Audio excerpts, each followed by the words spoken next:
buongiorno. Apriamo questo ultimo giorno di giugno, un caldo infernale, ma veramente una cosa pazzesca, mai sentita. Penso a quelle persone che non riescono ad avere neppure un ventilatore, ce ne sono, sapete, veramente tanti, e che non riescono neanche a uscire da casa perché non li conosciamo, possiamo neanche andarli a prendere per portarli a rinfrescarsi. Io penso che tutti i sindaci dovrebbero fare un censimento di chi vive nel proprio territorio, chi sono le fragilità. Ormai sapete che io sono mesi e mesi che lo dico, ma penso sia venuto il momento veramente di fare questo. Abbiamo sentito anche ieri quanti colpi di calore per queste fragilità. Per fortuna sono arrivate al pronto soccorso attrezzatissimo, ma capite bene che bisognerebbe prevenire prima di curare. Ecco, questo è il mio pensiero, e un abbraccio a tutte queste persone che da sole non possono difendersi, e mi sembra che la politica stia guardando oltre o il dopo invece che il prima. Ne parlerò con i miei ospiti graditissimi. Abbiamo il dottor Francesco Bertola. Dottor Bertola, buongiorno, vediamo se è collegato, eccolo qua. Buongiorno, Medici, buongiorno. Associazione Medici per l'Ambiente, grazie dottor Bertola, veramente grazie. A lei. E saluto anche Paolo Di Gianantonio, giornalista televisivo RAI, inviato di guerra. Buongiorno Gianantonio, vediamo se è collegato anche Gianantonio.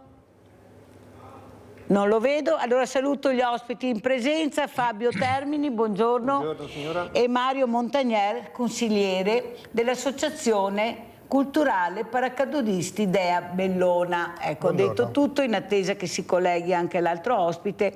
Iniziamo proprio dal dottor Bertola. Allora, dottor Bertola, intanto grazie, perché ci tenevo tanto a averla ospite per capire bene come lei vede questa sentenza di queste condanne per questi PFAS, soprattutto queste mamme che poi avremo nella terza parte ospiti, per capire se veramente c'è la volontà di colpire questo inquinamento, ecco, di mettere veramente in sicurezza questo sito che ancora non è sicuro. E dal suo osservatorio cosa vede, dottor Bertola? Buondì intanto, allora, grazie a lei di avermi invitato. Adesso è un momento, da un lato, secondo me molto bello, perché chiaramente non eravamo sicuri al 100% che finisse così, ed è invece importantissimo che sia finito così per un migliaio di motivi. Però penso che se pensassimo che fosse tutto finito qua, faremmo un errore grande come la Miteni, cioè la giustizia. Ho letto un bel di una senatrice che diceva: la giustizia da sola non basta, dobbiamo costruire un nuovo modello che eviti nuovi disastri. Questo è. Lei prima parlava della prevenzione e dei colpi di calore. Certamente la prima prevenzione, ma tutti lo sanno che si fa contro i colpi di calore nel difendere l'ambiente, tanto più noi evitiamo il riscaldamento del nostro pianeta, tanto più si evitano i colpi di calore. Ma per tornare alla sentenza, sono tantissime le cose da fare, e io penso che ci sia bisogno ancora di più impegno di prima. Questa sì, io ne sono convinto. Nella mia vita, insomma, ogni punto di arrivo in realtà è un punto di partenza. Siamo arrivati alla sentenza, adesso abbiamo tutto da fare. Cosa?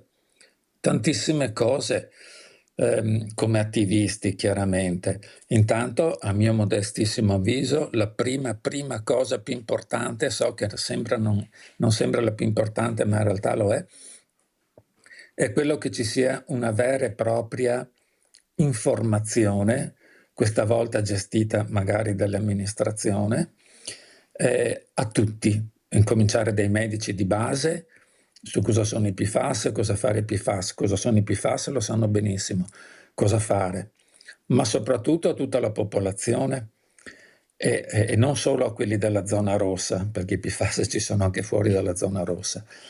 A tutta la popolazione, e lì sì, per mia esperienza, molti non sanno cosa sono fuori dalla zona rossa.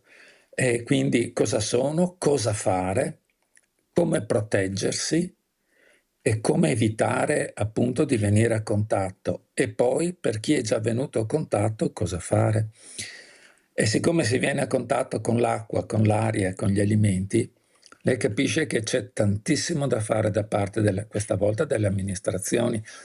Certamente la prima cosa da mettere in piedi è la bonifica, non c'è dubbio. Però siamo realisti e sappiamo che la bonifica non ce la fanno in un anno, ma neanche a sognare. È una cosa da cominciare subito, sapendo che ci vorrà il tempo che ci vorrà, però è importantissimo cominciarla, importantissimo. Ci sono cose invece che possono essere fatte subito e che vengono fatte nel giro di qualche mese, ad esempio imbastire una campagna di informazione. Noi siamo arrivati a questa sentenza perché tutto sommato, in questo caso sì, per carità, noi come associazione abbiamo cominciato già nel 2013, ma è ovvio che le mamme hanno un potere mediatico che noi come medici per l'ambiente non abbiamo, e siamo arrivati perché le mamme sono state bravissime e hanno coinvolto un sacco di persone che non sapevano cosa fosse i PFAS, che non sapevano cosa voleva dire bere l'acqua con i PFAS. Quindi questa è la prima cosa da fare. Più siamo a conoscere questa cosa qui, e meglio è. Mi fermo perché dopo magari se vuole farmi lei delle domande. Sì, grazie dottor Bertola, anche perché proprio ci tenevo, perché i messaggi che stanno passando, a parte che sono devastanti, perché dicono che queste sostanze, come ha detto lei, ci siano un po' dappertutto, veramente non riusciamo a capire e forse a vedere la volontà veramente di mettere in sicurezza e di investire su questo. Io le volte dicono che sono molto pessimista e che tocco con mano la realtà della politica e mi sembra che non ci sia questa volontà purtroppo, perché ormai e poi sempre non ci sono le risorse per fare questo, perché è un problema dicono mondiale. Mi scusi Mirella, mi scusi tanto. No, prego. La regione ha preso 56 milioni, il giudice ha decretato, adesso vedremo come va a finire. Ma comunque il giudice in questa prima sentenza ha attribuito alla regione, adesso 1 milione più, 1 milione meno, non vorrei sbagliarmi, ma circa 56 milioni le ha date al Ministero dell'Ambiente. Ma ce l'ho la sentenza, dovrei andare a vedere, ma comunque sono 56 milioni, cosa pensa di fare? Adesso non potrà dirci che non ha i soldi per la bonifica? No, non è quello, è che vede, dottor Berto, il problema è che adesso la regione è bloccata perché si va a votare. Allora, prima che si ingrani tutto il meccanismo, ha capito, dottor Bertola, qual è il problema che abbiamo noi? Prima che si ingrani tutto il meccanismo ci vorranno almeno 2 anni per ingranare bene, minimo 2 anni. Poi ora che parta un altro anno, e passiamo già a 3 anni, mentre c'è un problema gravissimo quotidiano di salute pubblica.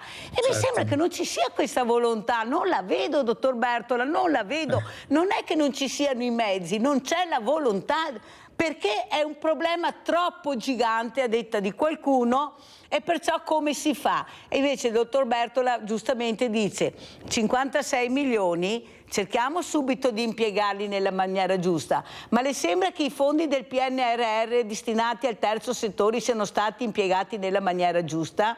Quei pochi impiegati hanno fatto colate di cemento vuote. Capisce, dottor Bertola, che c'è da discuterne su questo? Pensano di essere eterni, il problema è sì che hanno figli, hanno, non so, nipoti. Io non riesco proprio veramente a capire, e poi soprattutto noi che non contiamo niente, questa è la verità. Per questo purtroppo è importante, Mirella, fare gruppo. Per questo ho detto che la cosa più importante, certo la bonifica dal punto di vista tecnico, ma se vogliamo capire la sostanza della sentenza, secondo me, dal punto di vista politico, lasciamo stare dal punto di vista tecnico, è che, e questo l'hanno capito tutti, se noi ci uniamo, le parti tecniche, geologi, i veterinari, i medici e la popolazione normale, normalissima, e tutti insieme cerchiamo in modo compatto di far sentire le nostre ragioni, ci avremmo messo 10 anni, ma qualche cosa si ottiene, insomma. Hai ragione, il problema è che vedo anche una popolazione, molti, non tutti, ma una buona parte del mi Novo combatta, e pochi si espongono, e questo basta vedere anche sul referendum. Per carità, uno può votare sì, può votare no, ma partecipare dovrebbe essere un dovere, e invece abbiamo visto come sono andate le cose.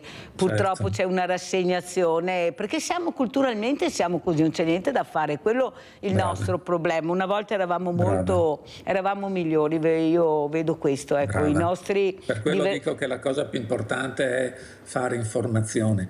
E se noi riusciamo, perché mi rendo conto che è difficilissimo, ma fare in modo che un programma di informazione, questa la Cristina Guarda tanto tempo che lo chiede, venga fatto dalla regione, è un passo avanti, perché è proprio la regione che ti dice: stai attento, guarda nella tua bolletta dell'acqua se ci sono i PFAS, guarda cosa ti dice il consiglio di bacino, perché delle istituzioni, cioè ci sono le società, i gestori idrici, poveretti, cioè, sì, si sono trovati questa grana, l'hanno più o meno risolta in qualche modo mettendo i filtri, ma ci sono un sacco di problemi ancora, perché noi sappiamo benissimo che i depuratori non depurano i PFAS, e quello che lasciano andare i depuratori vanno poi nelle campagne dove vengono adoperati a scopo irriguo. Cioè, è tutto un giro, dato che sono sostanze che non si degradano e che non si distruggono, che deve essere conosciuto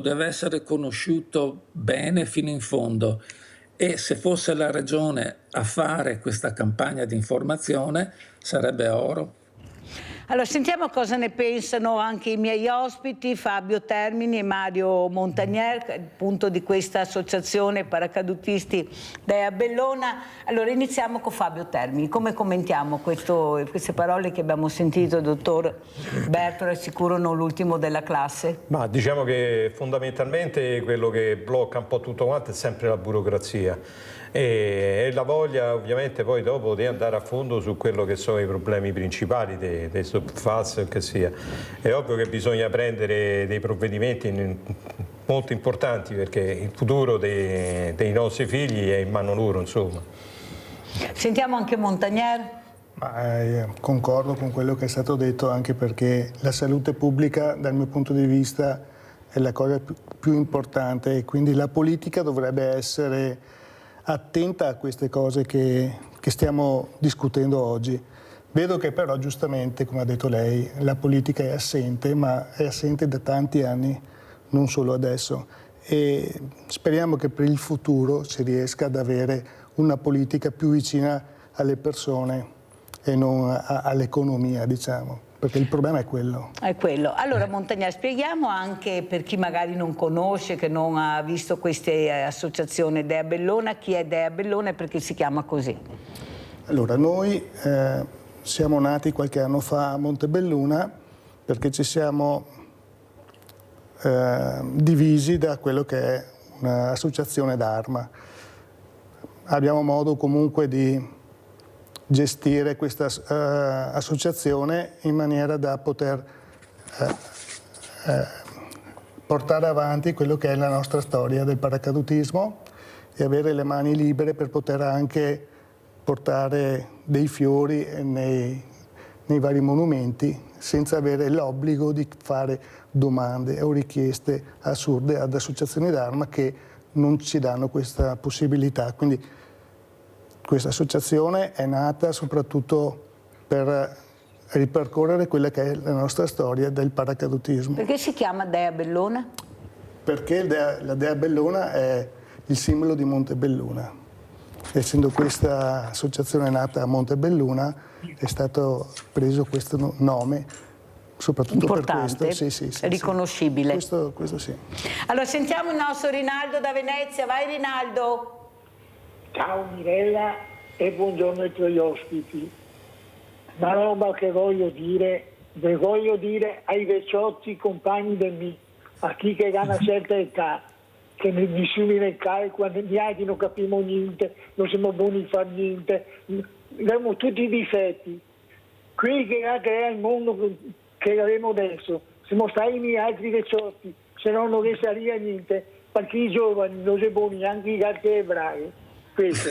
E dopo, cari vecchiotti, non siete disperati, anche se sei soli, non sei soli, perché cavalletti suo nella vita, ti sei solo, va bene, chiama un amico, chiama qualcuno che ti dà una buona parola, serra gli occhi, pensa a dove che ti sta su qualche bel posto, che ti viene in mente qualcosa di bello, perché in cammino sono mai attiso, so qua, so là, ma mi muovo, cerco di darmi da fare, tanto vado a morire lo stesso, so che so è fine, ma non è un pregio di da stare qua, perché il prima c'erano, e ora, cosa che abbiamo da fare, andiamo avanti, teniamo duro, e vogliamo bene, abbiamo una mano prima una stella con i nostri piedi e dopo le mamme del PIFAC, le eroiche persone che erano, perché senza le mamme del PIFAC non veniva neanche fuori, perché dove che gira miliardi, perché sul discorso del PIFAC gira miliardi, Mirella,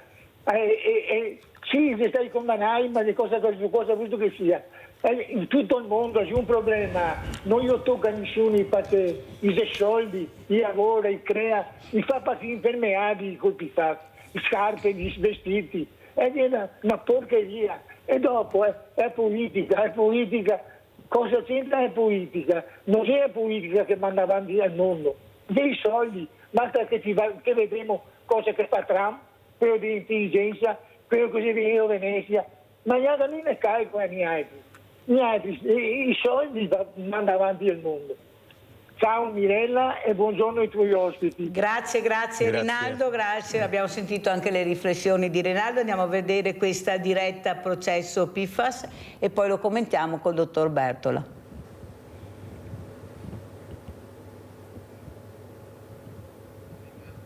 Sì, andiamole. Ecco, vediamo queste immagini che fanno capire il movimento che c'è stato sia all'esterno del Tribunale che all'interno per questa sentenza. Dottor Bertola, vi aspettavate queste condanne, diciamo, molto anche severe? Oppure lei cosa si aspettava? È rimasto soddisfatto? Prego, dottore. Sì, certo, sono rimasto soddisfatto, mica tanto chiaramente perché abbia un senso di vendetta nei confronti dei giapponesi o dei tedeschi, non è questo il punto, o degli amministratori italiani. Il punto è, come si è sempre detto, ed è la verità, intanto, come tutti sappiamo, nel mondo legale c'è la giurisprudenza e questa sentenza fa giurisprudenza. Cosa vuol dire? Che se dovesse capitare una cosa analoga da un'altra parte d'Italia, là gli avvocati possono dire a Vicenza sono stati condannati e quindi è stato riconosciuto il reato di inquinamento per lo più doloso e quindi perché sono stati condannati per 3 reati. Cosa mi aspettavo io? L'aria tirava un po' in senso, diciamo, ambientale. È stato importante anche a difesa dell'ambiente. È stata importante anche quella sentenza del Tribunale di Vicenza, è stata importantissima, che ha condannato l'INAIL a pagare le spese per un operaio morto, cioè agli eredi chiaramente, morto perché aveva lavorato nella Miteni. Perché è importante? Mica per i suoi figli sarà importante, ma per noi è importantissimo perché questo, ma veramente molto importante, stabilisce che esiste un nesso di causalità tra aver lavorato alla Miteni e quindi essere strainquinato di PFAS e morire. Cioè, è una causa, i PFAS sono una causa di morte, questo ha detto quella sentenza lì, questo è importantissimo. Mi correggo finché sono qua, ho sbagliato un po' di cose, ma adesso mi correggo, c'è la sentenza in mano. La Regione Veneto prende soltanto 6 milioni e mezzo, mentre è il Ministero dell'Ambiente che prende 56 milioni e 800 mila, visto che si parlava di soldi. Sono i soldi che mandano avanti il mondo, diceva il signore di prima, è innegabile.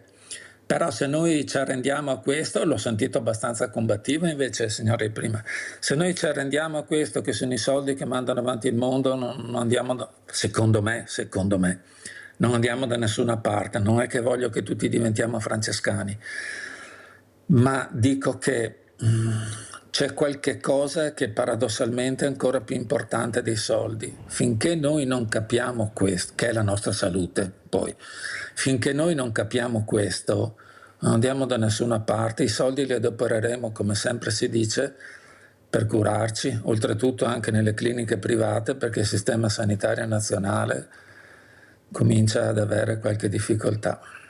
Ecco, mi fermo qui. No, dottor Bertolo, l'ho invitato per parlare, che bisognerà pur parlare. Vede, dottor Bertolo, io dico sempre che ci vorrebbe più trasparenza su quelle che sono le spese e come vengono impiegati i soldi pubblici a livello nazionale, perché i bilanci, vai in internet, no, tu ti presenti davanti alle telecamere e spieghi come è impiegato i fondi pubblici, anche perché da quello che sentiamo veramente delle volte fa rabbrividire i numeri che riescono ad avere persone sconosciute, ma che fanno parte di questi cerchi magici, come dico io, e che riescono ad avere dei milioni impensabili per chi veramente ne ha bisogno e che non trova mai i soldi. Vede, dottor Bertola, il problema, come lei dice, della sanità, ma era tutto studiato, non è venuto a caso. Tanto è vero che tanti e tanti anni fa dicevano che ognuno di noi doveva farsi una pensione integrativa perché la pensione normale non sarebbe bastata. Cioè era tutto pianificato. Il problema è che fanno quello che vogliono quando veramente hanno il potere, senza pensare che vengono pagati quei soldi nostri. Esatto. E che se sono là su queste poltrone è perché qualcuno ha messo il segno. Ma però non rendicontano niente, cioè non rendicontano come vogliono. L'ho detto prima, i fondi del PNRR erano destinati al terzo settore, ne hanno spesi pochissimi in base a quelli che l'Europa ha dato, e adesso cosa facciamo? È quello che noi è. Tanto il politico passa, ma i problemi ce li ha la povera gente, la gente che lavora. Mirella, posso fare solo un'osservazione estremamente banale? Chi adesso siede su quelle sedie è stato eletto da noi? L'ho detto. D'altra parte cosa facciamo? Allora, se andiamo a votare, perché andiamo a votare quei listini bloccati e perciò quelli sono i nomi dell'anno. Se non andiamo a votare, non andiamo a votare, la sbagliamo. No. Capite che hanno sempre loro il coltello dalla parte del manico. Chi è che sa chi sono queste persone che ci dicono che sono messi nell'elenco? Non ci siamo, non ci siamo proprio, non conosciamo niente, non c'è la meritocrazia, non c'è niente, abbiamo bisogno di meritocrazia. Abbiamo un fiore di persone competenti che non riescono veramente a entrare perché così, perché le segreterie decidono. Tanto è vero che il ricambio della legge elettorale, dove ci sono le preferenze, non lo fa nessuno. Ecco, tutti ne parlano e qua metto dentro tutti, ma nessuno vuole cambiare la legge elettorale, dare la possibilità ancora, almeno quella, la preferenza, ci hanno tolto anche quella. Bene, perfetto, e andiamo avanti così. Allora, parlava dei giovani, Termini, questo Rinaldo da Venezia. Invece ho fiducia dei giovani. Ecco, noi non dobbiamo guardare gli esempi negativi, ma quelli positivi ce ne sono veramente tanti, sono bravi, svegli, hanno anche voglia di lavorare. Il problema è che veramente quello che traspare da quello che vediamo è sempre quello che si comporta male, invece di far vedere quelli che si comportano bene. Anche nel vostro mondo, il paracadutismo, ecco, questo sempre osare, questa adrenalina sempre più alta, provare. Io li manderei con voi, quei ragazzi che li butterei giù col paracadute, 3, perché per carità nella massima sicurezza. Ecco, vorrei vedere se sono così fighetti e bulletti come sembrano. Allora, buttati, prego. Diciamo che c'è l'opportunità di fare dei lanci in tandem per provare appunto questa scarica adrenalinica e capire quello che significa, diciamo, lanciarsi da un aereo.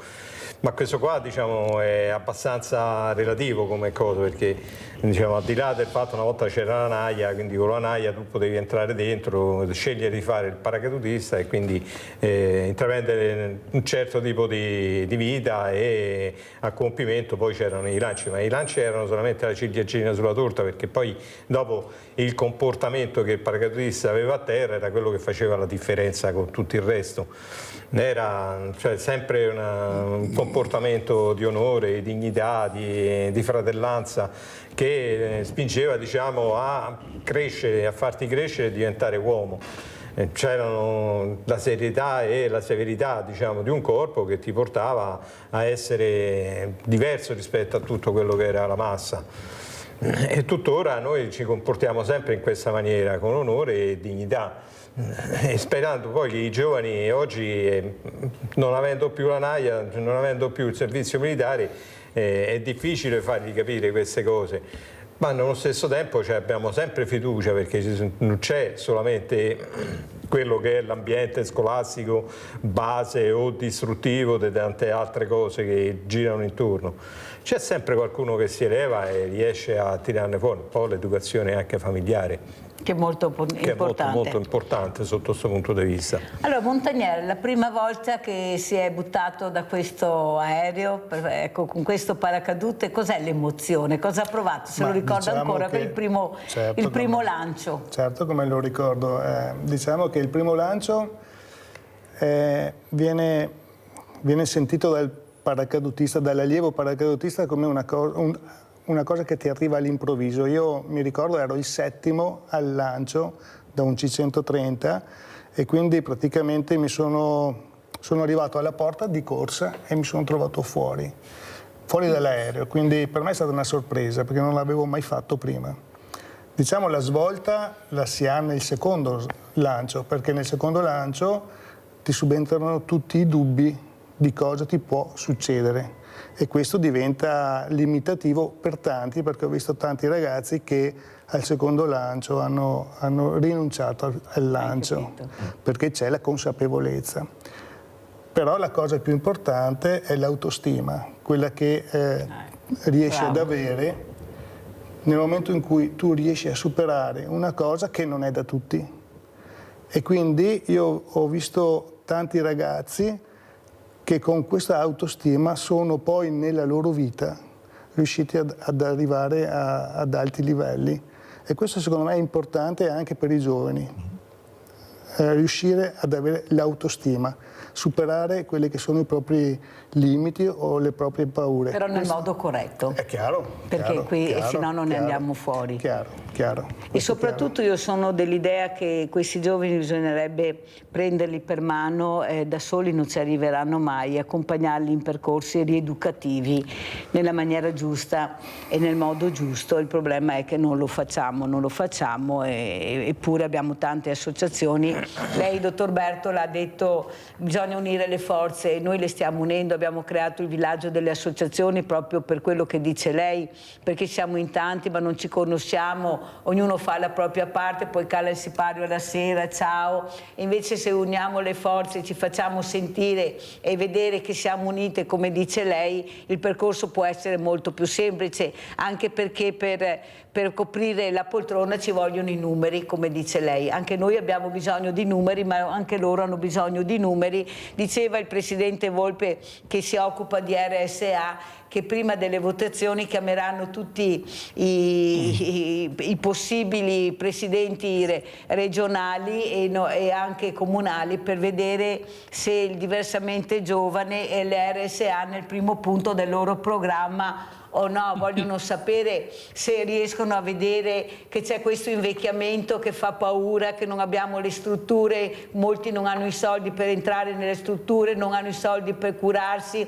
non abbiamo medici, non abbiamo OS, ed era molto preoccupato. Ecco, forse non farebbe male anche a voi sentire se questi 6 milioni e i 50 milioni dall'altra parte verranno impiegati per il bene pubblico, per l'ambiente e per questo problema che c'è. Cosa dice, dottor Bertola? Però la domanda è, la prima volta che lei era medico, proprio adesso sono il medico e inizio a lavorare, com'è stato? È stato anche per lei un'emozione grande?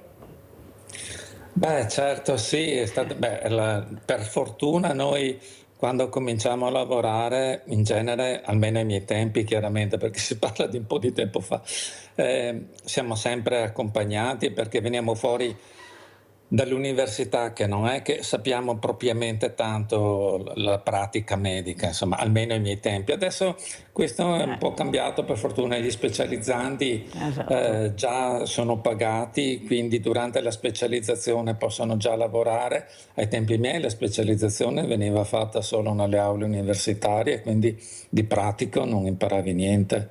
Adesso per fortuna lì è un po' diverso, ma quello è un altro mondo. Certo, voglio dire, l'emozione c'è anche, dato il lavoro che facciamo, tanta paura, nel senso che hai paura di sbagliare, quindi fare del male a qualcuno. E dopo mi è piaciuto molto il discorso dell'autostima, nel senso che se tu cominci un po' alla volta a vedere che fai le cose giuste, certamente questo ti aiuta, insomma.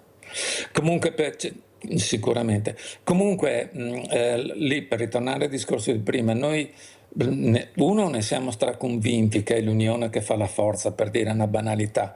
Due, ma l'ha dimostrato proprio una delle cose più importanti, come dicevo, che ha dimostrato questa sentenza, è che quando tutti i movimenti si mettono insieme e invece che litigare fra di loro, che sembra uno sport molto in uso, portano un po' di pazienza, si dicono le cose ma nelle sedi opportune, nei momenti di confronto opportuni, ma quando poi si tratta di avere come si dice, il dialogo con la controparte, sono uniti, ecco, questi sono i risultati, perché c'è da dire che nessun movimento di noi ha avuto mai critiche ufficiali forti nei confronti degli altri.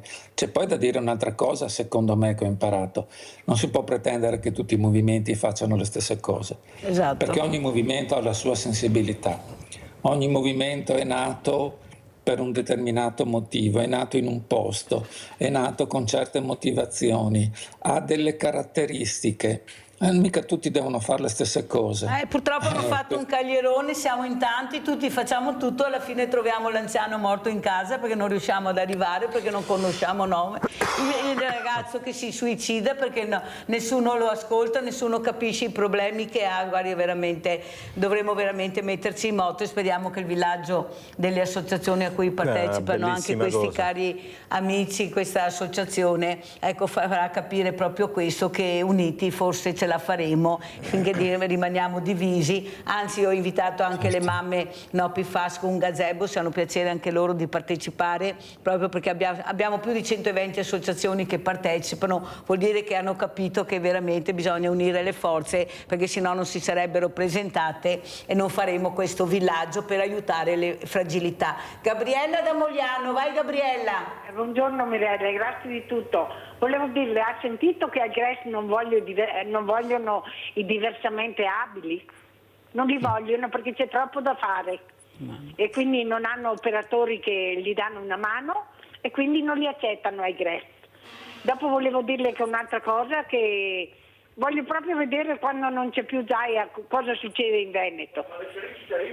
Grazie e buona giornata. Grazie a Gabriella, abbiamo sentito anche le riflessioni di Gabriella, andiamo a vedere invece la politica su questa sentenza che è stata fatta a Vicenza. Andiamo a sentire. Sì, credo che l'euforia sia giustificata perché era una sentenza molto attesa, per cui in tanti hanno lavorato, in primis sicuramente la provincia di Vicenza con l'individuazione dei colpevoli e con un grande lavoro personale dell'avvocatura della provincia, che ringrazio, ma anche di tante associazioni, tante realtà territoriali. In particolare un ringraziamento va alle mamme No Fas che tanto si sono spese per la sentenza di oggi, quindi una sentenza giusta che riconosce dei colpevoli e sulla quale ci possiamo ora appoggiare per tutti quelli che sono i passi successivi. Direi che siamo soddisfatti, direi quasi oltre misura, nel senso che è una sentenza coraggiosa che finalmente mette un punto fisso: chi inquina deve pagare. penalmente e anche civilmente. Tra i primi titoli del giornale spicca maxi risarcimento al Ministero dell'Ambiente per 58 milioni di euro. Io vorrei dire che sono molto pochi, secondo me, rispetto al grande danno ambientale che è stato fatto. Basta pensare che solo Acque del Chiampo ha speso e sta spendendo fino al 2029 37 milioni di euro per tentare di tamponare. È stato un segnale fortissimo. Vedere la vittoria in questo primo grado di giudizio significa che tutto quello in cui abbiamo creduto e che soprattutto le mamme non FAS, le associazioni si sono battute dall'inizio per portare avanti questa causa, ha avuto un risultato enorme e molto soddisfacente. Dottor Bertola, però prima di dare la parola al dottor Bertola vorrei dire a Gabriella che se succede questo, ecco, provi a pensare da dove inizia questo problema. Dovete riflettere, si chiama Sveglia Veneti la trasmissione. Allora rifletti bene perché succede questo. Allora, detto questo, andiamo dal dottor Bertola. Sì, beh, l'ho visto un po' di facce note.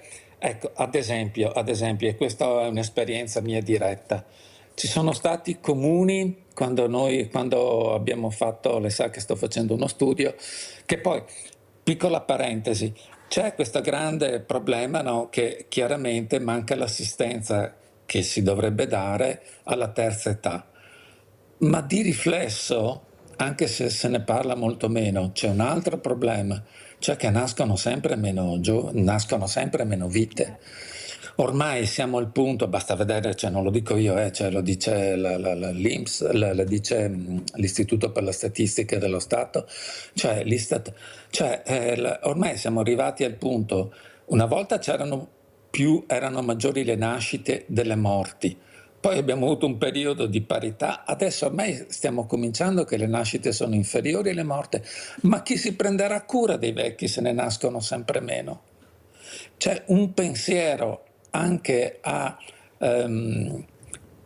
come dire, tutelare la possibilità per le coppie di fare figli, va fatto, va pensato, perché poi dovrebbero essere i giovani che si prendono cura dei vecchi, secondo me, insomma, quindi voglio dire, ecco, a parte questo comunque, lì come si chiama? Lì ho visto ad esempio l'assessore all'ambiente del comune di Lonigo, ho visto la sindaca di Sarego. Io e questa esperienza diretta mia, quando abbiamo fatto l'arruolamento per questo studio, ho avuto dei sindaci, ad esempio Lonigo, che ci hanno aiutato tantissimo. Basti pensare che a Lonigo abbiamo arruolato quasi 300 ragazzi e sindaci che praticamente non ne hanno voluto sapere e quindi non così detto in faccia, ma in pratica quando dici sì, ma dopo non fai niente. E quindi anche lì, nei posti in cui l'amministrazione si è data da fare, e Lonigo si è sempre data da fare, tutti quanti sanno cosa sono i PFAS a Lonigo, tutti sanno come si prendono, si bevono e sanno un po' come difendersi. Dove chiaramente l'amministrazione non fa informazione, è chiaro che la gente sa meno. Lonigo ha fatto incontri, conferenze, ma anche per dire Sarego è stato lo stesso, Cologna dove c'è una sezione di Lega Ambiente attivissima. Siamo sempre là. Bisogna che l'informazione, fare più informazione possibile. Chiaramente informazione vera, perché non dimentichiamo un'altra robetta da dire, che nel 2013 molti aprivano la bocca per dire che i PFAS non fanno niente, che l'acqua si può bere e che non è dimostrato che sono dannosi. C'era solo il nostro Vincenzo Cordiano, il dottor Cordiano di ISDE, che nel 2013 ha cominciato a dire no ragazzi, non gira mica così. L'abbiamo avuto ospite poco tempo fa, dottor Bertola, il dottor Cordiano veramente, e ha spiegato anche molto bene soprattutto la fatica di trovare fondi per fare questi test ai ragazzi.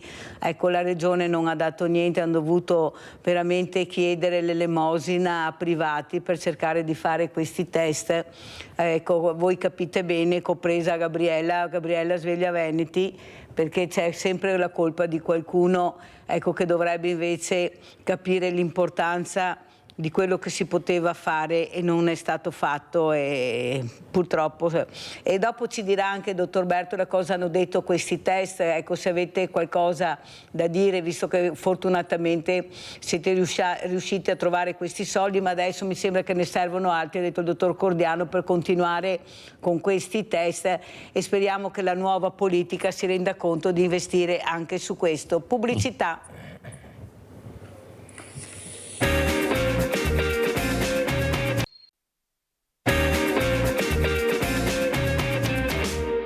Entro il prossimo mese di maggio in Piazzale Trento a Bassano sorgerà il nuovo monumento dedicato ai paracadutisti. L'occasione sarà la celebrazione del 50° anniversario dell'Associazione Bassanese Paracadutisti d'Italia. Da adesso in poi, dopo questo primo passo, presenteremo i progetti definitivi agli vari enti competenti per avere le autorizzazioni del caso. Come l'avete pensato? Allora, l'abbiamo pensato sicuramente un monumento abbastanza importante, dalle dimensioni importanti, perché sarà una stella di marmo di 20 cm di spessore per un'altezza di 2,60 m e una larghezza di 1,20 m. Queste insomma sono le misure di massima, poi centimetro più, centimetro meno. Sarà inciso nella parte fronte strada, quindi sarà inciso un paracadutista nell'atto di scendere dal cielo e nell'atto quasi di arrivare a terra, quindi già nella posizione vicina a terra, e nella parte diciamo più intima, nella parte più verso la piazzetta, ci sarà il nostro brevetto di paracadutismo, l'intitolazione, cioè le scritte con le medaglie d'oro bassanesi, anche appunto per dare un tributo e dare memoria a queste persone che si sono immolate per darci questa bellissima democrazia e questa bellissima città. Allora, commentiamo con Fabio Termini questo video che abbiamo visto per far capire quante sezioni ci sono e tutti che cercano di dare un esempio, un'immagine anche della propria associazione. Prego Termini. Allora, dunque, diciamo che fondamentalmente c'è l'AMPDI, che è diciamo, l'associazione nazionale proprio di tutti i paracadutisti, che è un'associazione d'Arma, e a qui c'è sta, in ogni città c'è la sua sezione, c'è a Treviso, c'è a Bassano, c'è a Santa Lucia di Piave, Conegliano, c'è a Covolo de Pederobba, c'è diciamo Padova, eccetera eccetera. Ogni città ha la sua sezione, ogni città diciamo porta avanti il suo discorso diciamo del paracadutismo vero e proprio. E ognuno ha le sue fondamenta e ognuno cerca di mettere su un qualcosa appunto per la storia del paracadutismo. Noi come appunto stiamo facendo noi, però siamo usciti fuori per avere più libertà di azione. Allora, questo libro, vediamo anche il libro, Termini, facciamo vedere. È un libro di Paolo Caccia Dominioni, che è il fondamento del paracadutismo, uno dei fondamenti del paracadutismo, in quanto riguarda la battaglia dell'Alamein, la battaglia di tutte le battaglie, dove la Folgore si è immolata in nome di una cosa che non doveva esistere, però purtroppo per gli uomini è esistita, la famosa seconda guerra mondiale. E qui la Folgore si è distinta per disciplina e per quanto riguarda l'onore di quello che era il loro obiettivo. Sono stati piantati lì nel deserto e a difesa di niente praticamente. Allora andiamo a vedere anche questi eventi di guerra, andiamo a vedere, poi sentiamo anche Mario Montagnier come vive questi periodi terribili, veramente questi messaggi devastanti soprattutto per i giovani.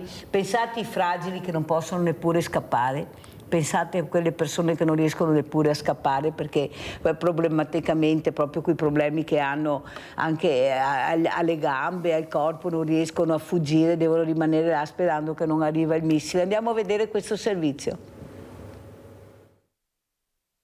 È un pericolo per tutti, per noi tutti, perché poi vuole scoppiare la guerra mondiale, perché dove si interviene anche l'America siamo a posto là.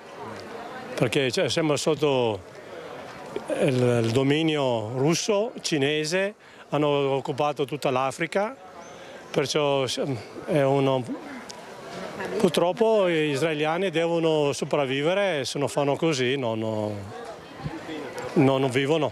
È preoccupata? Sì, abbastanza, però purtroppo non si sospettava questo. Sì, per me è una cosa brutta e speriamo bene. Nessuna preoccupazione diretta o indiretta, magari sui prezzi del petrolio, gas? Mi pare che quelli fanno come vogliono, i prezzi proprio, non lo so. Al momento non è preoccupato? Ma al momento non mi pare che sia la prima situazione un po' precaria, ce ne abbiamo altre accese da più tempo e mi pare che già quelle stanno creando qualche problema. Quindi...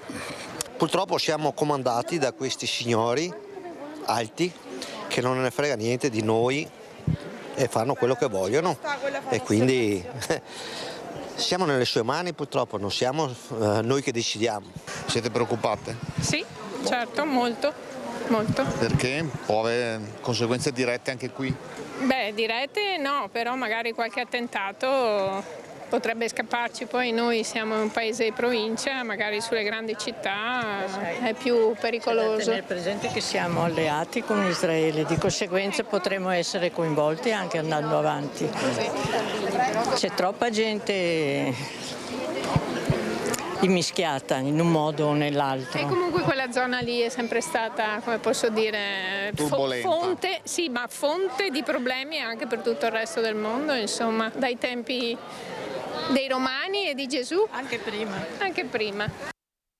Avete sentito? Allora Montagnard, sentiamo anche le sensazioni, i timori, le perplessità che quando vediamo queste terribili immagini, prego. Ma mi sembra che il mondo sta andando a rotoli veramente, perché è una situazione che non avrei mai immaginato di poter vivere, soprattutto perché Israele, non dobbiamo dimenticare che è stato attaccato da Hamas. Quindi l'inizio di tutto ciò, diciamo, è una questione tra Hamas e gli israeliani.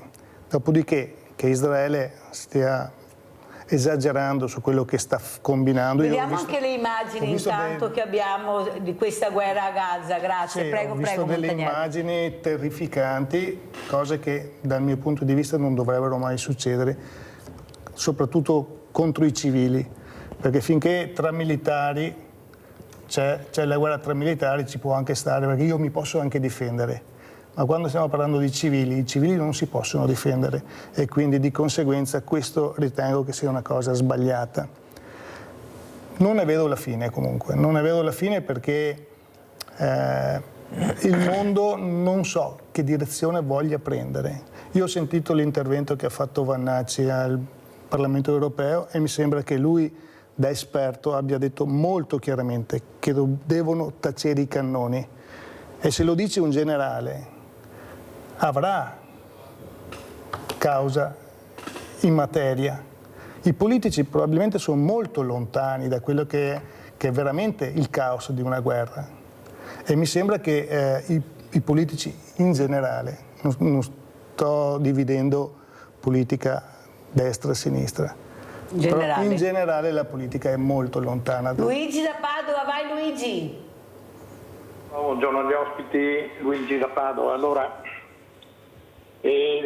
da quando Tito ha distrutto il Tempio e Adriano ha causato la seconda diaspora dopo quella dei babilonesi, stiamo parlando del 500 a.C., gli ebrei si sono sparsi nel mondo.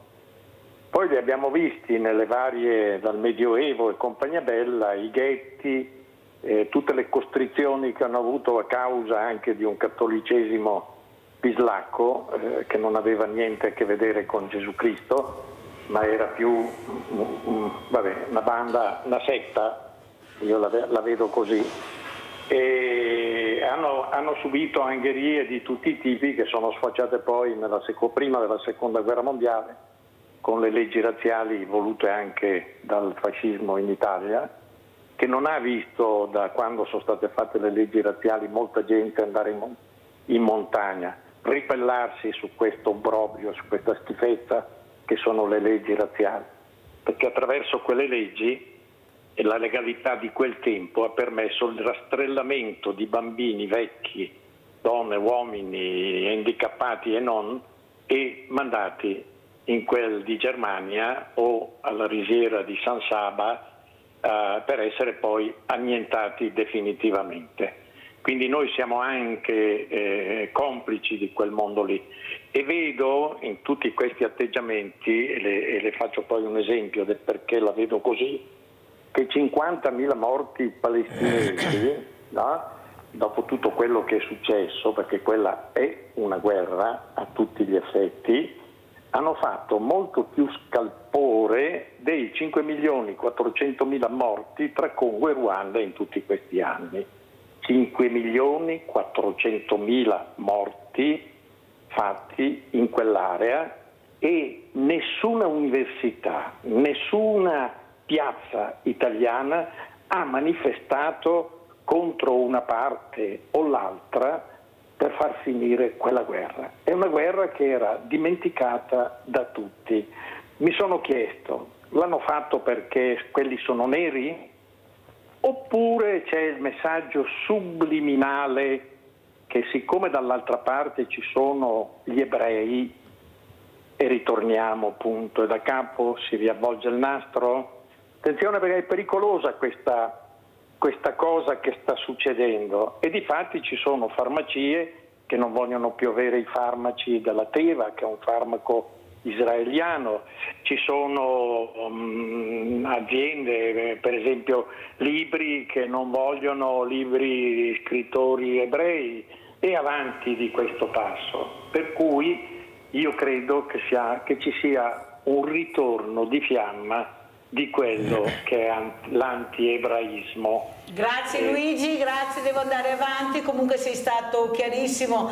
Io ricordo una figura invece importante che parlava delle guerre che dici tu, che era Papa Francesco. Era l'unico che parlava di pace, che non ricordava una guerra ma ricordava le guerre a macchia di leopardo, lo diceva sempre, e spero che anche Papa Leone XIV continui in questo percorso, perché sono le uniche due figure che sento parlare veramente di pace. Anzi, addirittura Papa Leone XIV ha detto: venite qui, ha aperto le porte del Vaticano, venite a trattare qui, ma mi sembra che nessuno voglia sedersi attorno a questo tavolo. Tanto è vero che l'industria delle armi è molto in auge e sempre di più. Allora, dottor Bertola, ci dica, ecco, se vuole una riflessione su quello che ha sentito, ma soprattutto questo test su questi ragazzi, cosa ha dimostrato? Prego, dottor Bertola.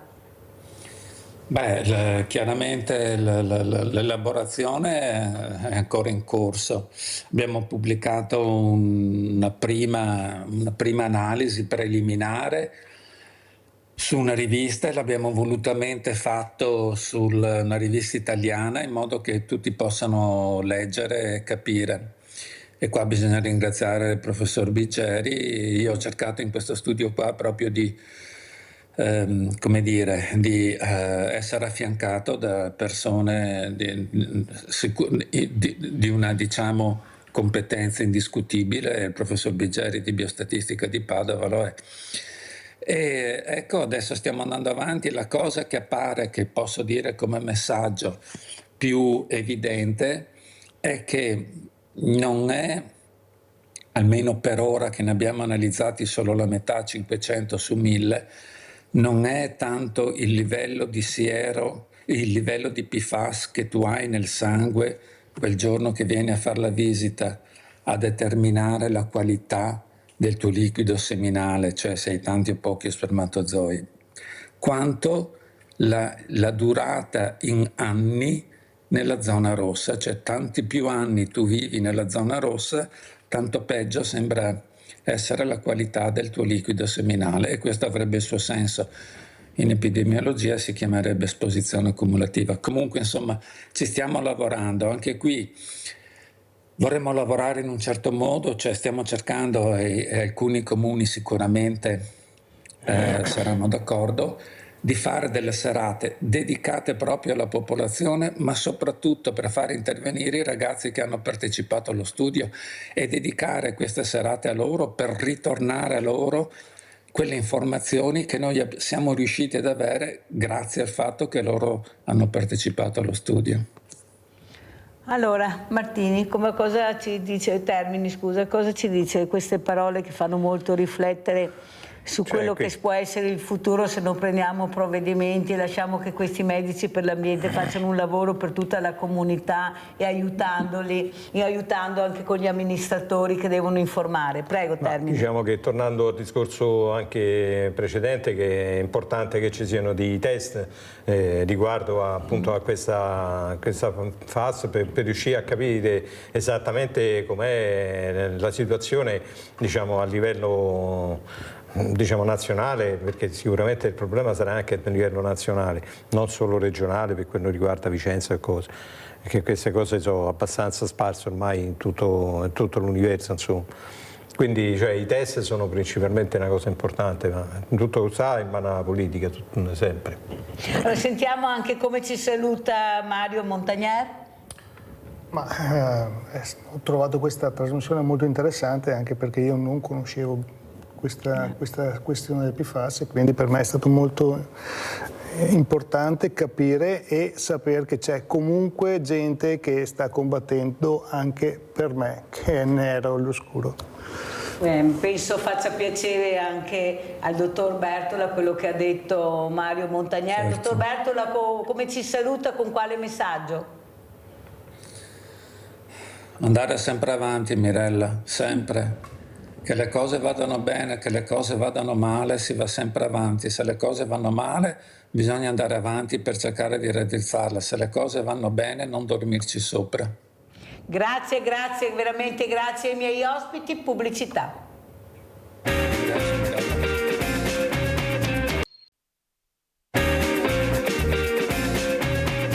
Allora, andiamo subito da Claudio Marano, così poi liberiamo anche il centralino. Vai Claudio. Sì, buongiorno a tutti, sono Claudio. No, prima quello dell'aeronautica ha detto che sinistra e destra è tutto uguale, non è niente vero, perché la sinistra, cioè il Movimento 5 Stelle Conte, dalla seconda volta che mandarono su armi e soldi in Ucraina, aveva cominciato a dire di no. Che la prima volta ha firmato anche lei, però la seconda ha detto no, basta, bisogna passare al dialogo.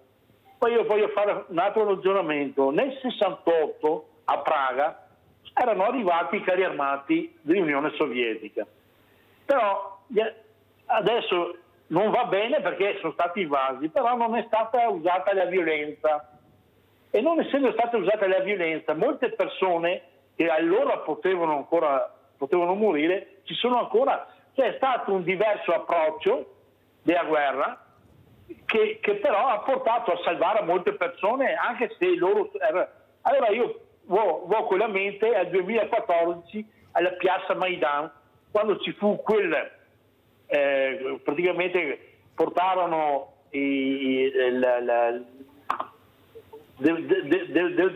hanno tirato via hanno tirato via quello che governava e hanno messo su poi altri governatori fino ad arrivare a Zelensky.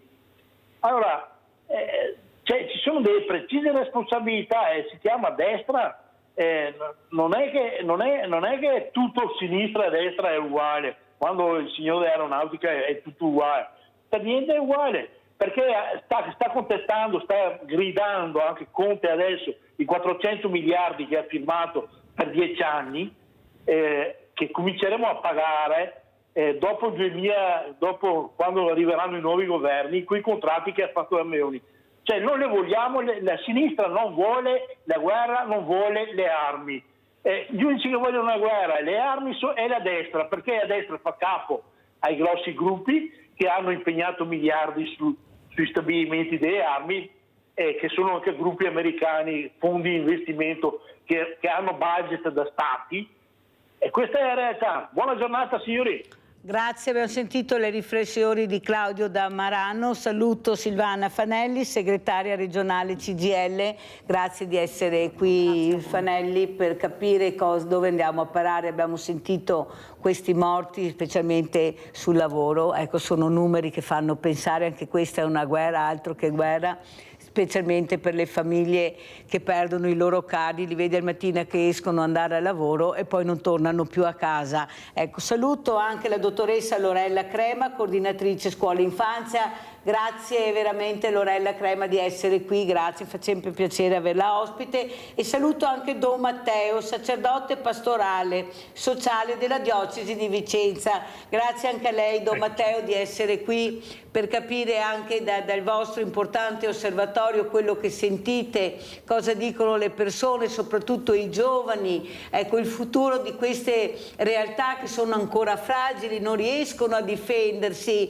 loro hanno titoli di studio, ci mettono anche l'impegno, ma alla fine sono lasciati nel vuoto assoluto, totale. Qualcuno ha la fortuna di avere una famiglia magari economicamente anche abbastanza forte e se ha le idee chiare, una buona determinazione, qualcosa riesce a fare, ma gli altri cosa ne facciamo? Allora sentiamo proprio Fanelli, cosa ci racconta? Recentemente abbiamo fatto un'indagine col nostro istituto di ricerca proprio mettendo in rapporto gli infortuni, quelli più gravi, quelli in occasione di lavoro, con le posizioni lavorative dell'INPS. L'ultimo dato che abbiamo, 2023, era quello certificato dell'INPS ed emerge proprio che le categorie più a rischio, dove percentualmente ci si infortuna di più, sono proprio i giovani tra i 20 e i 29 anni. E questo è legato alle cose che dicevi tu, Mirella, cioè la fragilità, i percorsi di formazione che non vengono fatti, le conoscenze, perché a questi ragazzi si chiede di essere immediatamente produttivi e si tralasciano degli elementi fondamentali per la tutela della vita di questi ragazzi proprio nei luoghi di lavoro. È vero che sono pochi e quei pochi dovremmo, come dire, curarceli con un po' più di attenzione, altrimenti poi il rischio è che quando hanno alle spalle delle famiglie o delle condizioni che gli consentono di essere un po' più forti, vediamo che vanno all'estero, e questo è un depauperamento del tessuto sociale del nostro paese, ma anche della nostra regione. Oppure prendono anche dei percorsi sbagliati e si rovinano la vita. Questo è quello che mi preoccupa anche molto, perché dei dati che emergono anche dal CERT sono veramente dati drammatici e qua qualcuno dovrebbe veramente riflettere. Don Matteo, come commenta le parole di Fanelli e soprattutto quello che vede e che sente lei? Prego. Sì, allora intanto buona giornata a tutti. Chiaro, il tema è sempre grande e allora sono due, secondo me, due sottolineature. Da una parte è vero che dei più giovani in genere non se ne parla, sono un po' gli invisibili perché sono pochi, sono meno, non votano, non vanno a votare. Quante volte si sente parlare dei più giovani, del lavoro dei più giovani nei programmi elettorali, delle amministrazioni locali o a livello politico, no?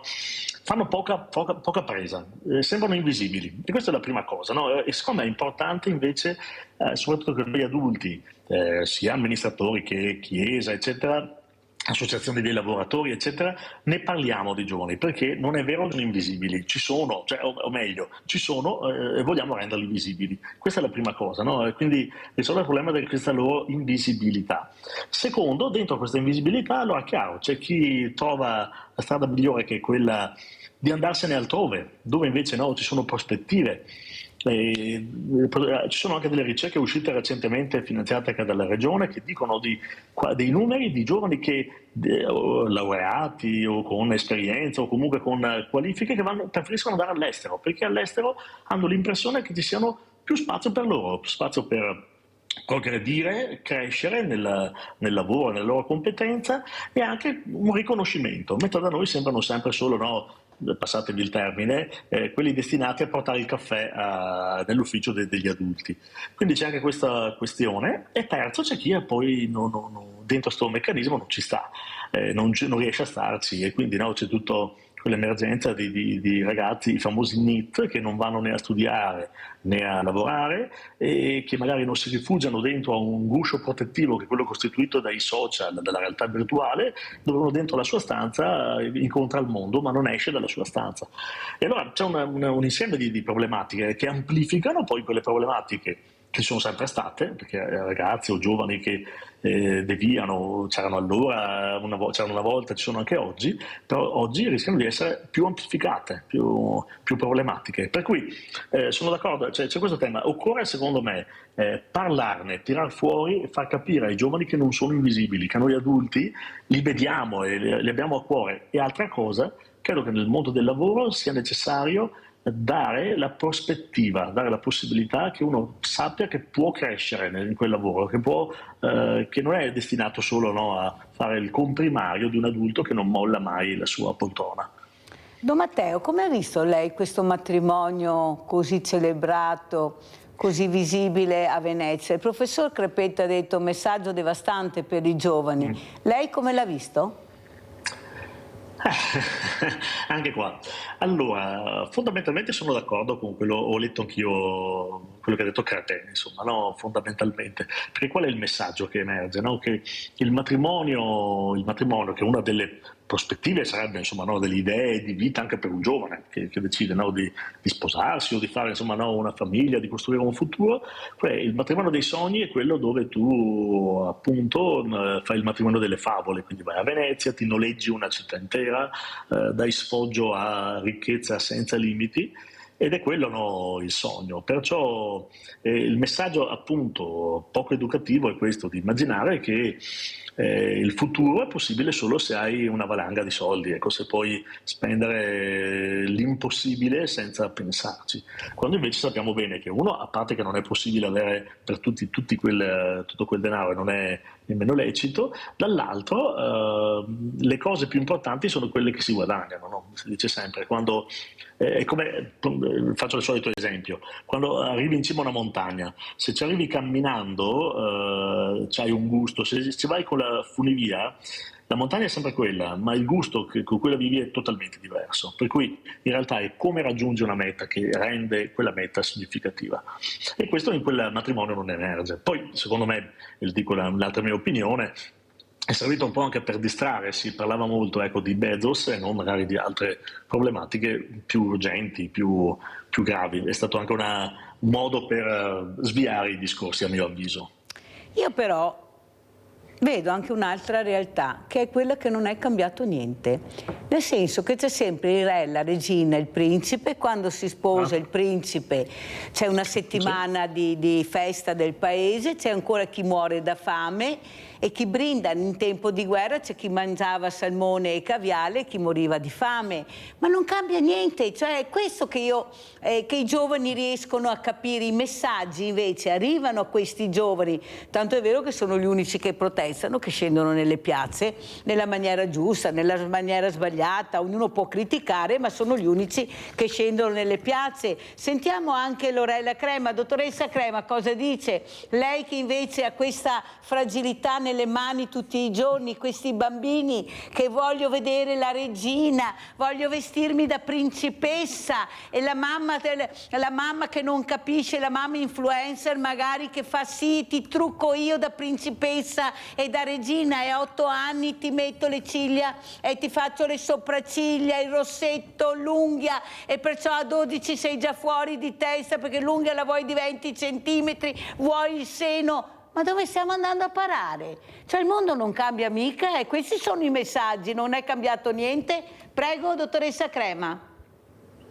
Hai ragione, come sempre hai ragione, nel senso, ne parlavo l'altra sera con un esperto di età evolutiva infantile, perché anche dalla parte nostra delle scuole, ma i bambini sono più difficili. No. I bambini, i ragazzi sono gli stessi di 60, 70, 100 anni fa. È cambiato il contesto valoriale, è cambiato l'adulto di riferimento, sono cambiati, come diceva prima il sacerdote, i valori. Cosa stiamo passando noi adulti a questi bambini, a questi ragazzi? Il gusto della fatica.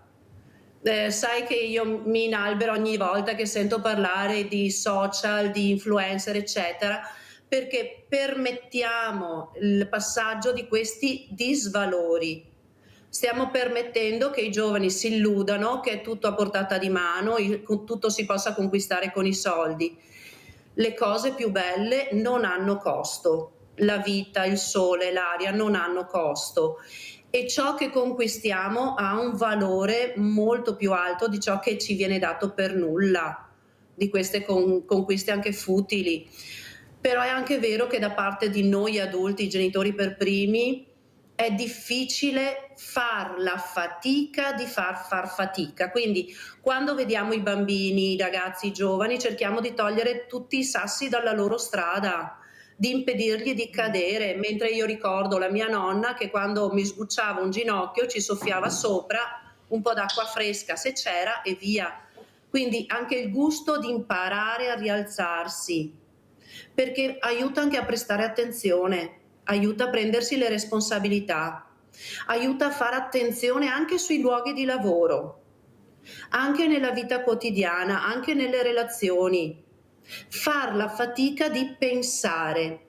E invece sembra che adesso l'obiettivo unico sia inserire l'intelligenza artificiale a sostituzione, perché così non facciamo più fatica. Facciamo la fatica di imparare le tabelline anche se c'è la calcolatrice.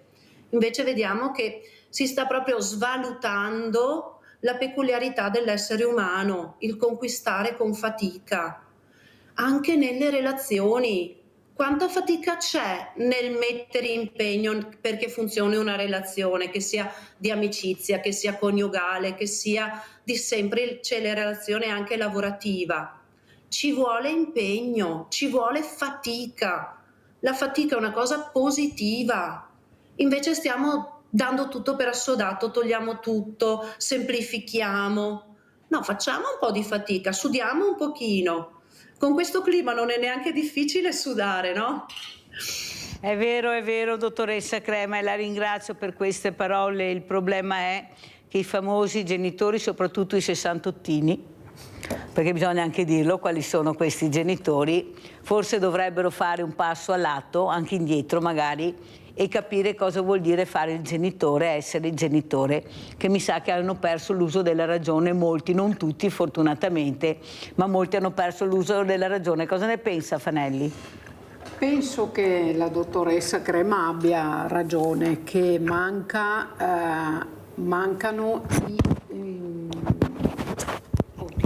È caduto il microfono. Lo tenga in mano. Mancano i valori, ma soprattutto chi incarna quei valori e li porta avanti, cioè gli esempi positivi.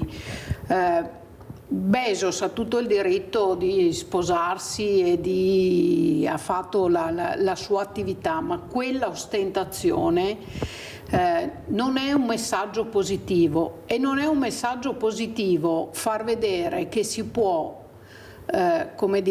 bloccare in alcuni tratti la città perché per motivi di sicurezza, e contemporaneamente non si può consentire a dei giovani liberamente di manifestare in maniera civile, perché mi pareva che ragazzi anche che hanno creativa manifestato in piazza San Marco non hanno deturpato o rovinato nulla, eppure quei ragazzi sono stati presi e portati in questura per 9 ore. Ecco, io credo che questi siano messaggi che vanno nella direzione in cui proprio di quei disvalori. Se hai i soldi, hai fatto i soldi, hai tutto il potere nelle tue mani. Se sei uno che col pensiero critico, che vuole esprimere un dissenso, invece devi essere represso. Però Fanelli, l'attenzione è più su quello, sul matrimonio, sui ragazzi, che non su quel povero disgraziato trovato sulla panchina,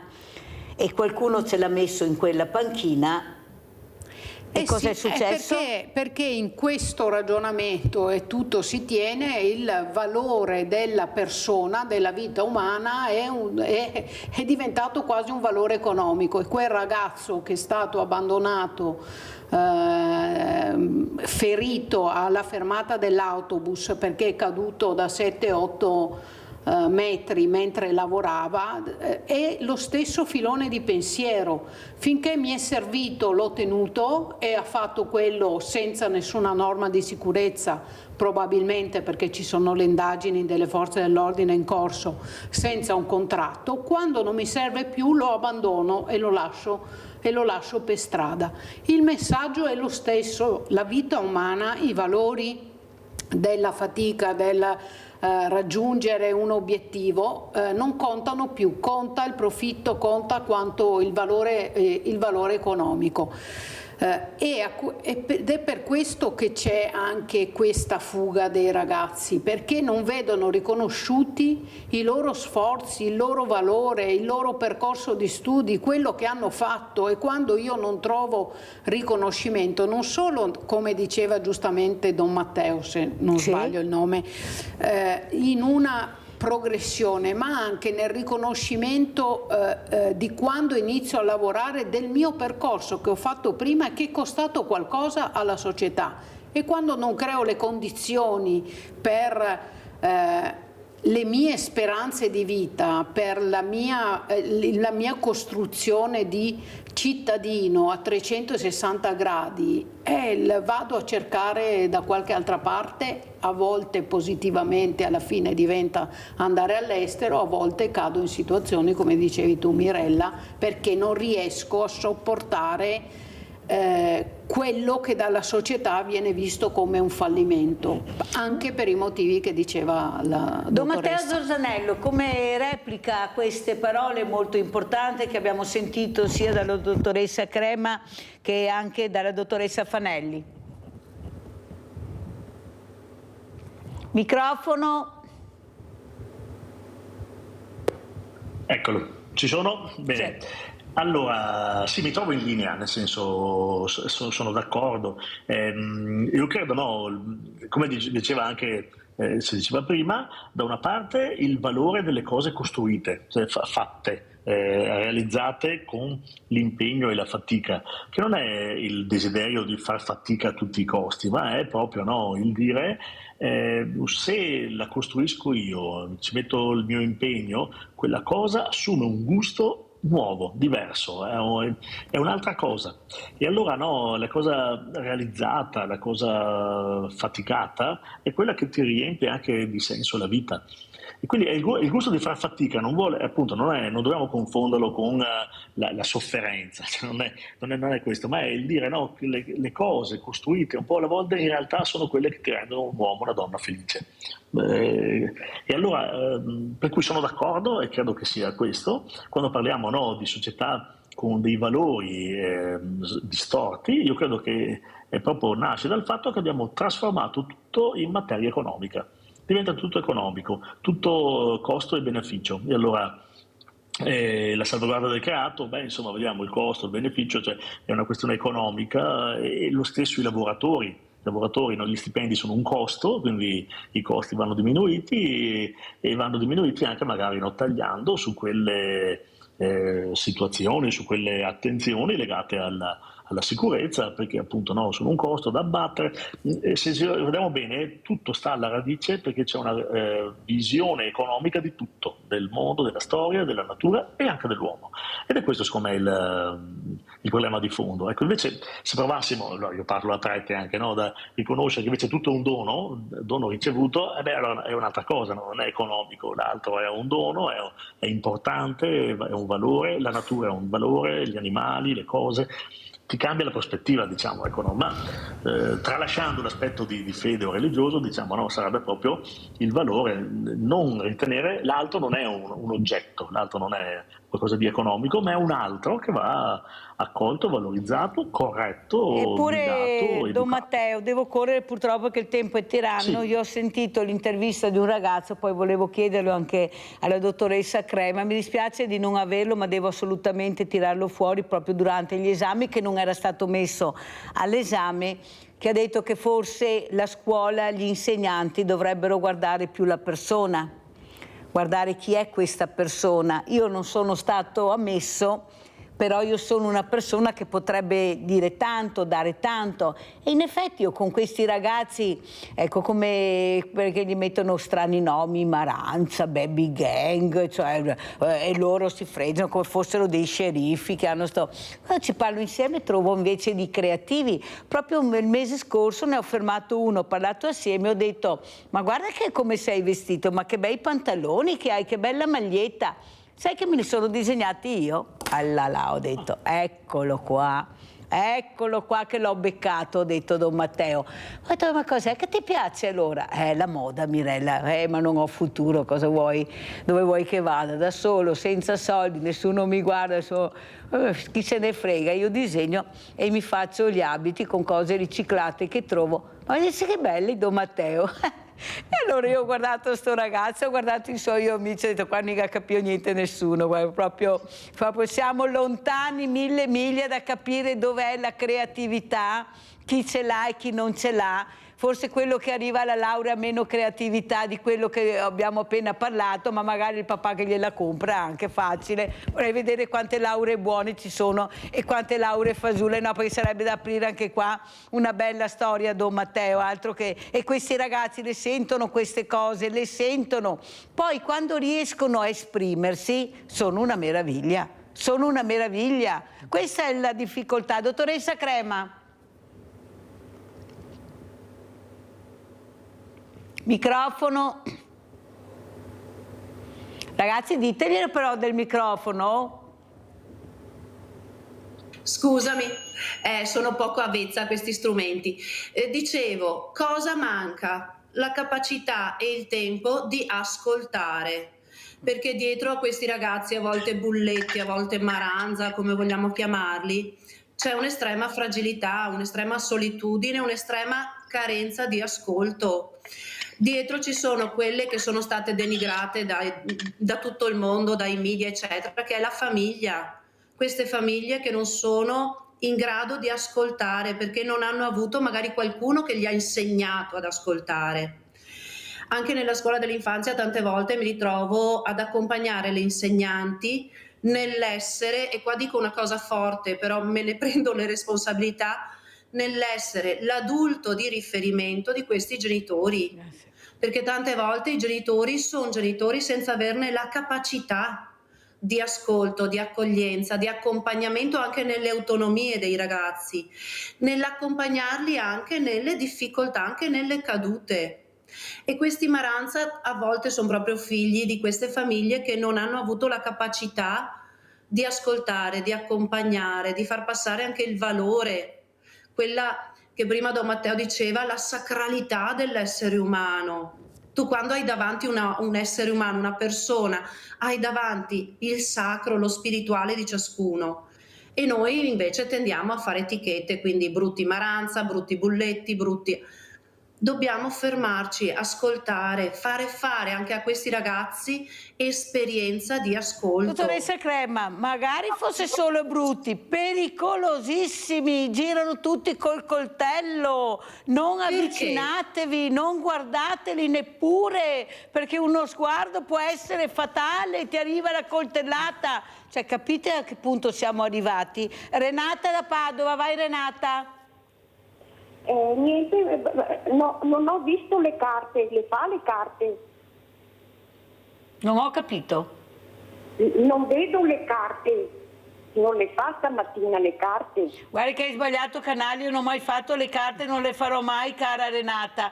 Hai sbagliato canale, allora. Per fortuna manca solo che arriva Cartomante. Grazie Renata, grazie. Allora Fanelli, quello che però rimane molto... diciamo proprio nei primi 3 numeri che io ho intervistato questi ragazzi, alla fine è una meraviglia. È la famiglia, la scuola e l'amicizia. Questo sono quello che mi hanno detto i ragazzi intervistati qui dove è seduta lei. Ma se io non ho la famiglia, come dice la dottoressa Crema, perché i genitori non riescono a essere genitori o proprio non li ho perché sono divisi, qual è il mio punto di riferimento? Io devo essere fortunato ad avere la dottoressa Crema? No, io devo avere quello che mi aspetta di diritto, crescere nella maniera corretta e giusta, conoscere, capire, essere intrigato. Non mi sembra che neppure la scuola vada da questa parte, parlo in generale naturalmente. Certo. Ecco, il sindacato anche in questo, come si sta muovendo, Faletti? Ma allora, secondo noi questi ragazzi, non sono solo ragazzi, cioè chi ha delle fragilità dovrebbe essere supportato dalle istituzioni e non essere visto come un problema, ma come una risorsa da recuperare, perché le persone sono risorse da recuperare. E come si fa? Si fa investendo nell'istruzione, si fa investendo nella sanità e nel sociale, creando le condizioni perché chi non è in grado di trovare da solo delle risposte sappia dove rivolgersi per trovare queste risposte. Invece noi vediamo un arretramento in questi ambiti di investimenti, di strutture che servono per accogliere queste persone e perché possano trovare i punti di riferimento. La scuola è un elemento fondamentale dove dovrebbero essere curati e fatti emergere i talenti e le competenze delle persone che non sono tutte uguali e quindi superare la visione di competizione che c'è anche dentro la scuola, legata solo anche lì, un modello di scuola che sempre più risponde a un sistema di mercato e a una ricerca solo di quello che è il sistema imprese. La scuola dovrebbe far emergere i talenti, le differenze, le diversità e dovrebbe rispondere a questa esigenza, cioè e quando qualcuno esce dalla norma, ammesso che si possa cambiare di norma, quando uno presenta delle peculiarità, delle differenze, delle diversità, se noi lo mettiamo ai margini lo perdiamo e il modello per recuperare queste persone, questi talenti, queste capacità non può essere il modello Caivano in cui metto in galera se il genitore se non ti mando a scuola, perché abbiamo peggiorato la situazione. Basta vedere i risultati. Basta vedere i risultati. Allora bisogna investire nei sistemi di assistenza e di sociale. Un'ultima cosa, bisogna aiutare questi ragazzi e questi giovani a capire che la caduta non è un dramma, perché anche dai piccoli fallimenti che si imparano ad affrontare quelli più grandi. È quello che insegna lo sport, la sconfitta non è una tragedia, deve essere uno stimolo per far meglio la volta successiva. Sandra da Padova, vai Sandra. Mirella e buongiorno agli ospiti. Io volevo un attimo fare una mia considerazione. Io capisco sti ragazzi, come dicevi te Mirella, che magari hanno talento e non riescono a espletarlo perché la situazione è quella che è. Però non si può sempre dare la colpa a sti genitori, Mirella, perché è chiaro, ci sono genitori di classe A, B, C e andiamo avanti.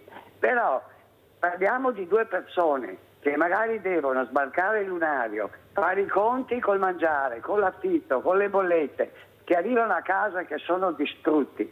Però anche i ragazzi devono avere la volontà di dire mamma, mettiamoci 5 minuti, 10 minuti, papà, parliamo un attimo, io vorrei tentare di avere così. E invece mi sembra di capire, io parlo tanto con i giovani Mirella, per quello ti dico sta cosa, che tutto deve essere dovuto. Allora, il dovuto bisogna guadagnarselo, in tutti i campi, l'adulto e il ragazzino, il bambino, anche il cane se lo guadagna, perché quando obbedisce gli dà il biscottino. Grazie Sandra, Allora, fammi andare avanti, se no non riesco a risponderti con Don Matteo. Don Matteo, come commenta le parole e la telefonata di Sandra? Poi sentiamo anche la dottoressa Crema, prego.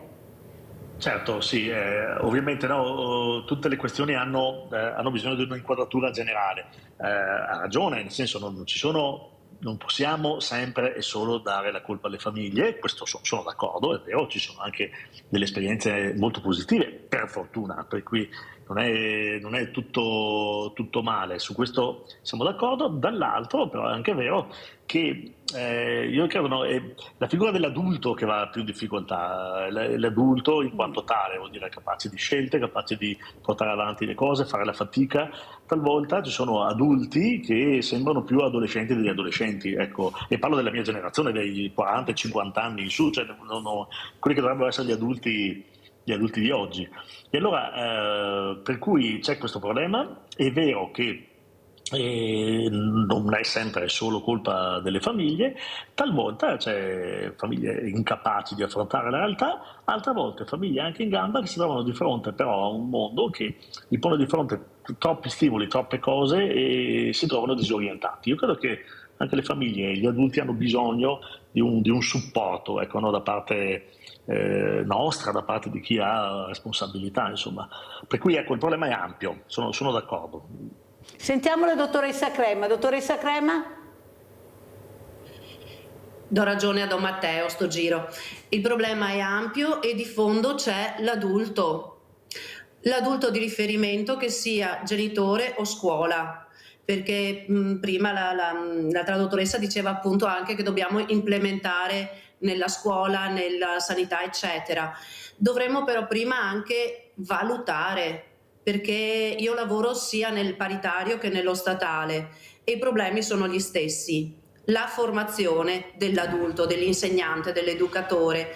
Ci troviamo a volte nella scuola con insegnanti che non sono educatori, che semplicemente sanno di una materia, mentre dall'altra parte ci sono anche insegnanti che sono molto più maestri e quindi lasciano passare anche questa sensazione, fanno fare esperienza. Tante volte ci troviamo nella scuola a dover, proprio come dicevo prima, far fare esperienza sia ai bambini che agli adulti, di adulti referenziali, che sanno raccontare, che sanno accogliere, che sanno essere. E soprattutto anche da parte, proprio come diceva Don Matteo, di quella generazione di mezzo, dai 30 ai 50 anni, perché si sono trovati catapultati in una società che ha corso però verso il disvalore, lasciando da parte tutto quello che era il valore principe dell'essere umano, della famiglia, dell'accoglienza, del servizio. Quante volte sentiamo parlare anche più spesso magari nelle scuole paritarie, essere a servizio delle famiglie, essere a servizio dei bambini. In altri contesti questo mettersi a servizio è quasi un disvalore perché è sminuente. Invece l'idea proprio cardine è questo adulto che è a servizio della collettività. E racconto questo piccolo e breve aneddoto di qualche anno fa, quando facevamo l'incontro con i nuovi iscritti, con i bambini, e chiedevamo ai genitori cosa si aspettavano dalla scuola. E 20 anni fa, quindi era ancora agli albori questa inclusione interculturale. Un papà del sud-est asiatico, dopo tutti questi cervelloni che dicevano impara a mettersi in relazione, a divertirsi, a giocare, a stare al mondo, questo papà che viene a dire: io spero solo che mia figlia, venendo a scuola, possa imparare, diventare un adulto che possa essere utile alla collettività. Cioè, secondo me è stato un esempio proprio di lungimiranza e anche di lettura di bisogni. La nostra società, la nostra collettività ha bisogno di persone che possano essere utili, con la consapevolezza, con il gusto di mettersi a servizio, di far fatica, di star con l'altro, piuttosto che rincorrere tutto questo fare, questo apparire. Mi veniva da dire questo essere, invece è questo apparire. Quindi proprio mi metto insieme, mi metto vicino sia all'intuizione di Don Matteo che della signora che era al telefono poco fa, quindi proprio anche il bisogno di essere inseriti in questo contesto di ascolto, di accettazione, questa far esperienza. Tante volte anche gli insegnanti, quando facciamo dei corsi di formazione, si attendono delle ricette magiche per accompagnare i bambini nella crescita. L'unica cosa è far fare esperienza di adulti consapevoli, di adulti al servizio, dare l'esempio, che sembra una frase molto cattolica, ma è una frase umana. Diamo esempio. La signora al telefono diceva: non possiamo dar sempre la colpa alle famiglie, ma la famiglia è il primo luogo di esempio.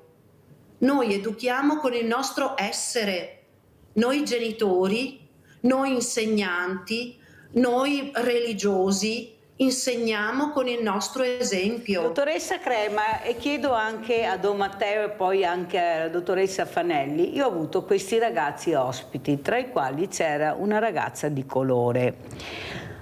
E alla mia domanda, che io sono convinta di quello che dico, perché io li sento, tanto è vero che molte persone quando passano davanti al banco solidale in provincia dicono, quando vedono queste persone diverse per loro, dicono sacchi a perdere, li chiamano. Ah, ecco qua i sacchi a perdere. No, tanto per essere chiari, perché io ho il coraggio di dire quello che vedo e quello che sento. Alla domanda, secondo voi c'è razzismo? Mi hanno risposto di sì, qui davanti a tutti. L'ha confermato questa ragazza che era seduta dove era la dottoressa Fanelli, di un istituto importante qui vicino, e i loro compagni seduti nelle sedie. Sì, lo vediamo anche noi, lo sentiamo anche noi. Allora, Don Matteo, è così oppure questi ragazzi dicono così tanto per dire? Io non credo, perché sono la bocca della verità. Se tu riesci a rompere quel guscio che si sono fatto perché si proteggono, e hanno ragione, a mio avviso hanno molta ragione, quando riesci a aprire quel guscio, loro ti dicono quello che vivono, quello che provano, e dicono sì, è vero, c'è anche questo. Cosa dice Don Matteo? Sì, anche questo sarebbe appunto un bel tema enorme, e quello che posso dire è questo, che i ragazzi più giovani ci smascherano non tanto sulle parole, ma sui fatti, che sono quelli che contano. Perché se noi guardiamo le parole, tutto sommato, trovi pochi che ti dicono di essere razzisti, perché ma non sono razzista, trovi sempre delle giustificazioni a parole. Poi sono le prove pratiche che dicono se è vero o meno, e quindi i ragazzi si accorgono se c'è un modo diverso di trattare uno o un altro, semplicemente perché ha il colore della pelle diverso. Io ho un sacco di esempi che mi hanno raccontato dove era evidente che le differenze fatte tra uno e l'altro era per il colore della pelle. Magari è successo perché magari il nome era italiano, perché questo ragazzo era stato adottato, e quando si accorgono che però è africano di origine, anche se è il nome italiano, si accorge che l'atteggiamento è cambiato. Quindi di fondo c'è, secondo me, ancora in mezzo a noi un razzismo, anche se magari non è dichiarato, e i ragazzi se ne accorgono, ripeto, nella pratica. Don Matteo, cosa faccio come esempio? Dico che queste persone, molte di loro, non tutte, che il colore scuro è un colore che non vogliono vedere, non gli appartiene, però adesso che vanno al mare diventano nere, si mettono le creme, ecco, si fanno i raggi per diventare sempre più nera, ed è quella che non accetta quel ragazzo perché è di origine africana. Fanelli, ma siamo proprio così? C'è un profondo nord ancora da scoprire, ecco, culturalmente da cercare di allargare, perché Volpe, anche il direttore dell'Isola Giorgio Pavan, ha detto: guardate che i vostri diversamente giovani, i nostri nonni che li accudiscono sono queste persone che voi rifiutate. Sì. Allora com'è la situazione? Beh, la situazione è insomma molto critica perché possiamo far finta di non vedere che un certo razzismo serpeggia nella società. Del resto, quando un ministro della Repubblica si riferisce a queste persone che arrivano da altri paesi come carichi residuali, tornando all'esempio, l'esempio è che delle massime cariche dello Stato non le considerano persone.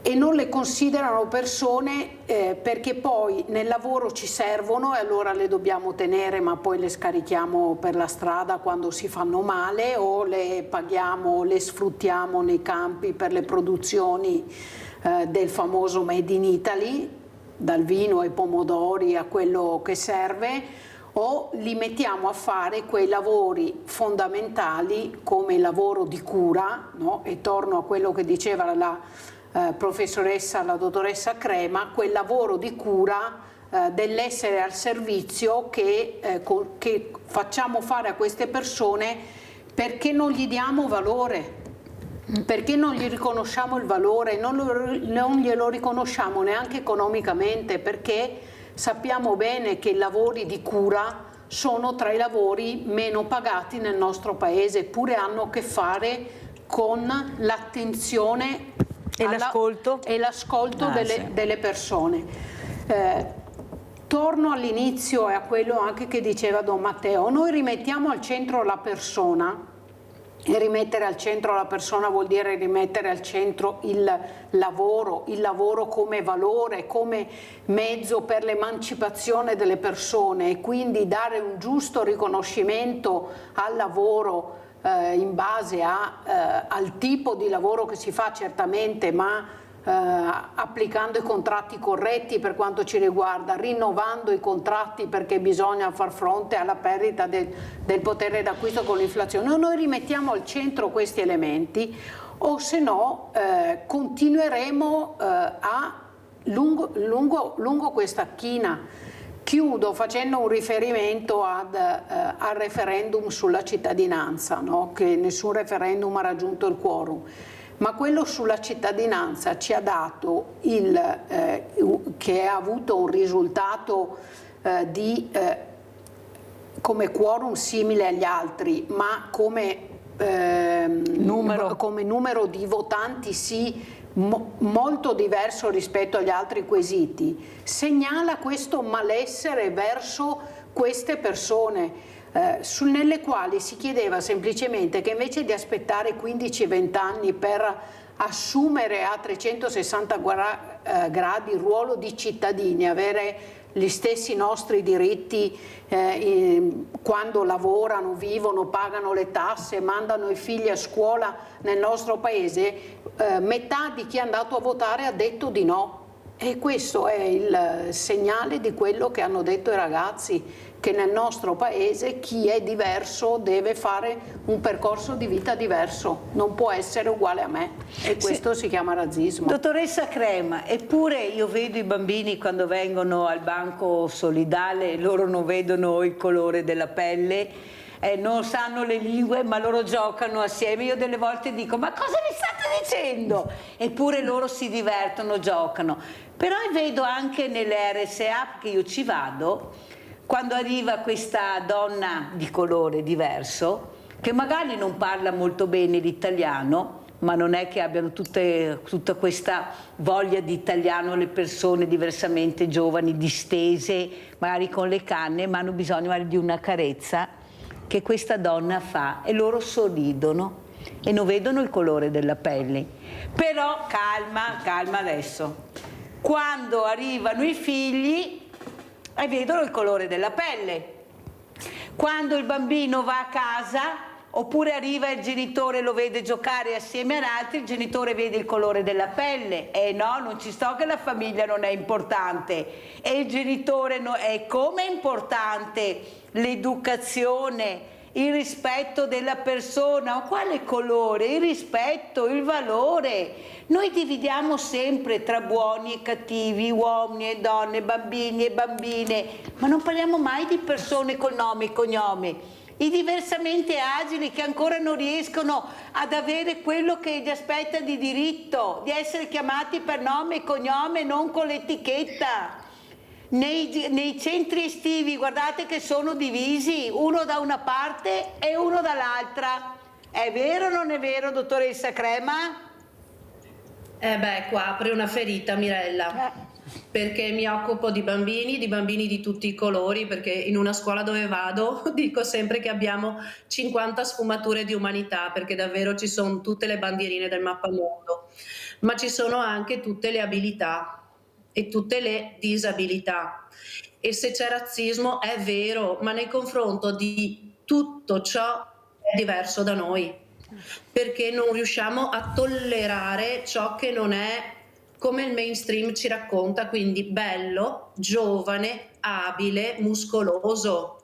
Quindi i vecchi, perché mi dispiace, ma hanno questa etichetta, i vecchi danno fastidio, i disabili sono un peso, gli stranieri sono usurpatori.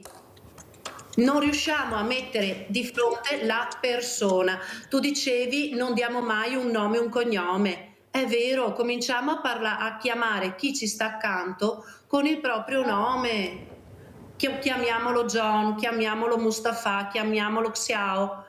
Hanno un nome e andiamo oltre alle etichette. Là scopriamo l'umano, là scopriamo anche la potenzialità che c'è dentro l'ascolto di queste persone. Anche quando non sanno ben parlare l'italiano, non importa. La comunicazione è altro. E cominciamo a dare un nome anche alle cose giuste e sbagliate che vengono fatte, perché nel momento in cui distinguiamo tra giusto e sbagliato e non tra buono e cattivo, magari riscopriamo l'essere umano e riscopriamo anche il valore di queste persone e a rieducare probabilmente, perché come dicevo anche le famiglie di stranieri che abbiamo vanno accompagnate nell'acquisizione di cose giuste e sbagliate da fare, perché sono lontane, non hanno esempio di nonni, non hanno esempio di comunità che gli sta accanto, ma così come anche i giovani nostri che non hanno esempio di cose giuste e sbagliate, perché ormai abbiamo fatto passare tutto quanto come possibile. Io dico sempre anche alle maestre o ai genitori, io quando ero piccolina la mia nonna diceva chi rompe paga, i cocci sono suoi. Adesso chi rompe pazienza, dobbiamo riacquisire quei valori. Prima o poi Mirella scriverà un libro, la mia nonna diceva, e sottotitolo Le radici della nostra etica e morale, perché la dobbiamo riprendere in mano, la dobbiamo riscoprire. Quando si parlava di rispetto dell'altro, e ti dico, la mia nonna non era razzista, ma non solo con i colori diversi, con le disabilità, con le età diverse. Perché? Perché c'era l'umano davanti, c'era la persona, non si parlava di scuola fatta bene o scuola fatta male, di ospedale sano o di ospedale malato, ma c'erano le persone che ci lavoravano dentro. Quando parlava bene del suo medico, parlava del suo medico, non dei medici in generale. Invece noi abbiamo imparato a categorizzare perché è più semplice. Molto chiara, ormai è finito il tempo, devo salutare gli ospiti, sentiamo con quale saluto ci lascia la dottoressa Fanelli, soprattutto per quanto riguarda il sindacato, questo sindacato che ha anche preso molto di mira ultimamente, prego.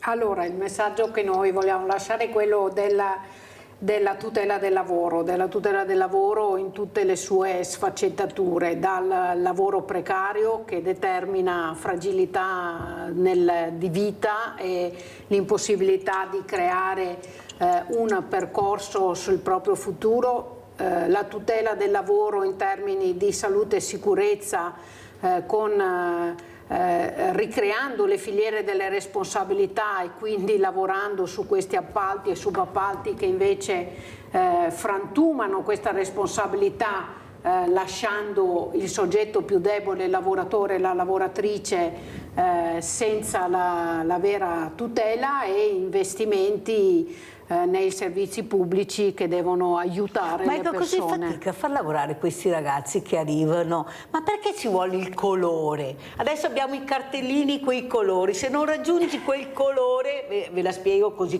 capite, sennò è un caos. Ascoltate la Mirella, non puoi lavorare. E sono ragazzi con fisici enormi, non sanno lavorare. Scusa Fanelli, ma raccogliere, come dice lei, il radicchio, cioè bisogna il diploma, cioè bisogna fare il corso di formazione? No, la dico così com'è. Queste persone, perché a me piace chiamarle persone, sono ormai fondamentali per il tessuto sociale ed economico del nostro paese e della nostra regione. Servirebbe un'altra puntata, inverno demografico e tutto il resto. Ma devono restare invisibili, perché altrimenti escono da quei canoni che ci raccontano e che purtroppo ci raccontano anche parti delle istituzioni di questo paese.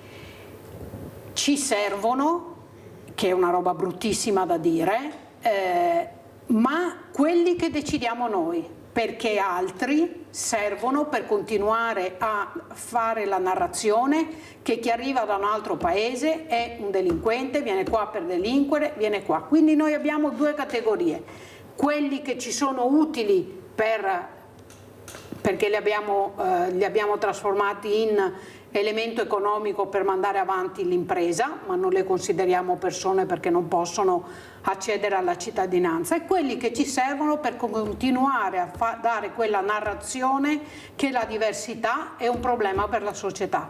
O noi superiamo questi, la collettività supera questa dicotomia, perché a fianco a sé ha queste persone e le vive come persone, e la generalizzazione la facciamo nel bene e non nel male, o se no noi continueremo a trattarli in questo modo.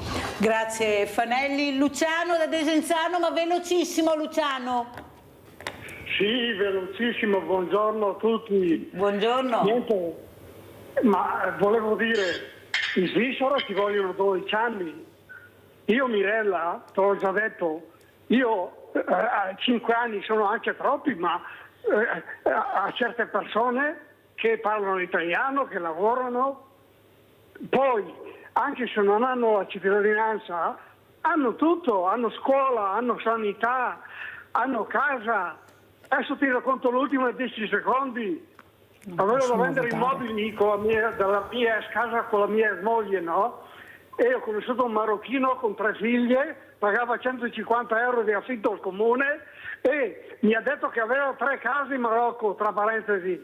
Non sono poveri, non sono tutte povere. Ma perché fai di tutta un'erba un fascio? Ma perché fate sempre di tutta un'erba un fascio? No, perché tu conosci quel marocchino, sono tutti come quelli, lo hai già etichettato, poi hai detto quel marocchino.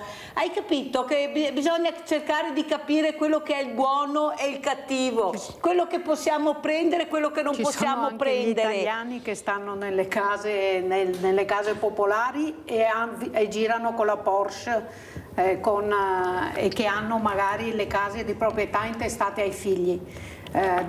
In ogni etnia, in ogni popolazione ci sono quelli che si comportano bene e quelli che si comportano male. Don Matteo, come ci saluta?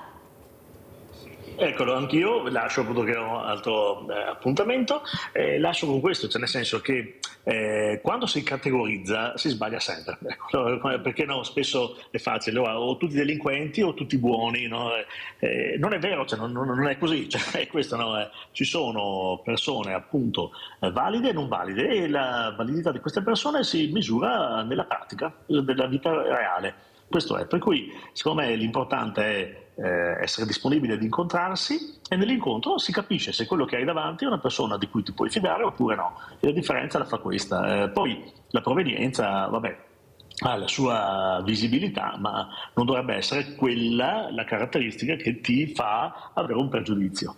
Io direi proprio è l'incontro, e ti rendi conto nell'incontro se l'italiano o lo straniero che hai davanti è affidabile oppure no. Esatto, guardi la persona, guardi la persona. Sì. Sono perfettamente d'accordo, Don Matteo, con quello che ha detto, penso anche la dottoressa Fanelli. Sentiamo come ci saluta la dottoressa Crema. Grazie. Mi accodo a Don Matteo, facciamo fare esperienza a chi ci circonda, di ascolto, di buon esempio. Cerchiamo proprio di impegnarci nel dare il buon esempio, nell'ascolto, nell'accoglienza, nel servizio dell'altro. semplicemente questo, impegniamoci in prima persona. Anche perché queste persone diversamente giovani, così rabbiose, molti di loro, non tutti, poi saranno curati da queste persone perché non c'è via di scampo. Queste saranno le persone che terranno loro la mano, che porteranno il bicchiere d'acqua, che le cureranno, perché i numeri sono numeri, i numeri che abbiamo sentito dagli addetti ai lavori che vivono nelle RSA sono questi e non ci sarà niente da fare. Questo sarà il nuovo mondo e il loro futuro. Grazie, grazie ai miei ospiti, pubblicità. Grazie.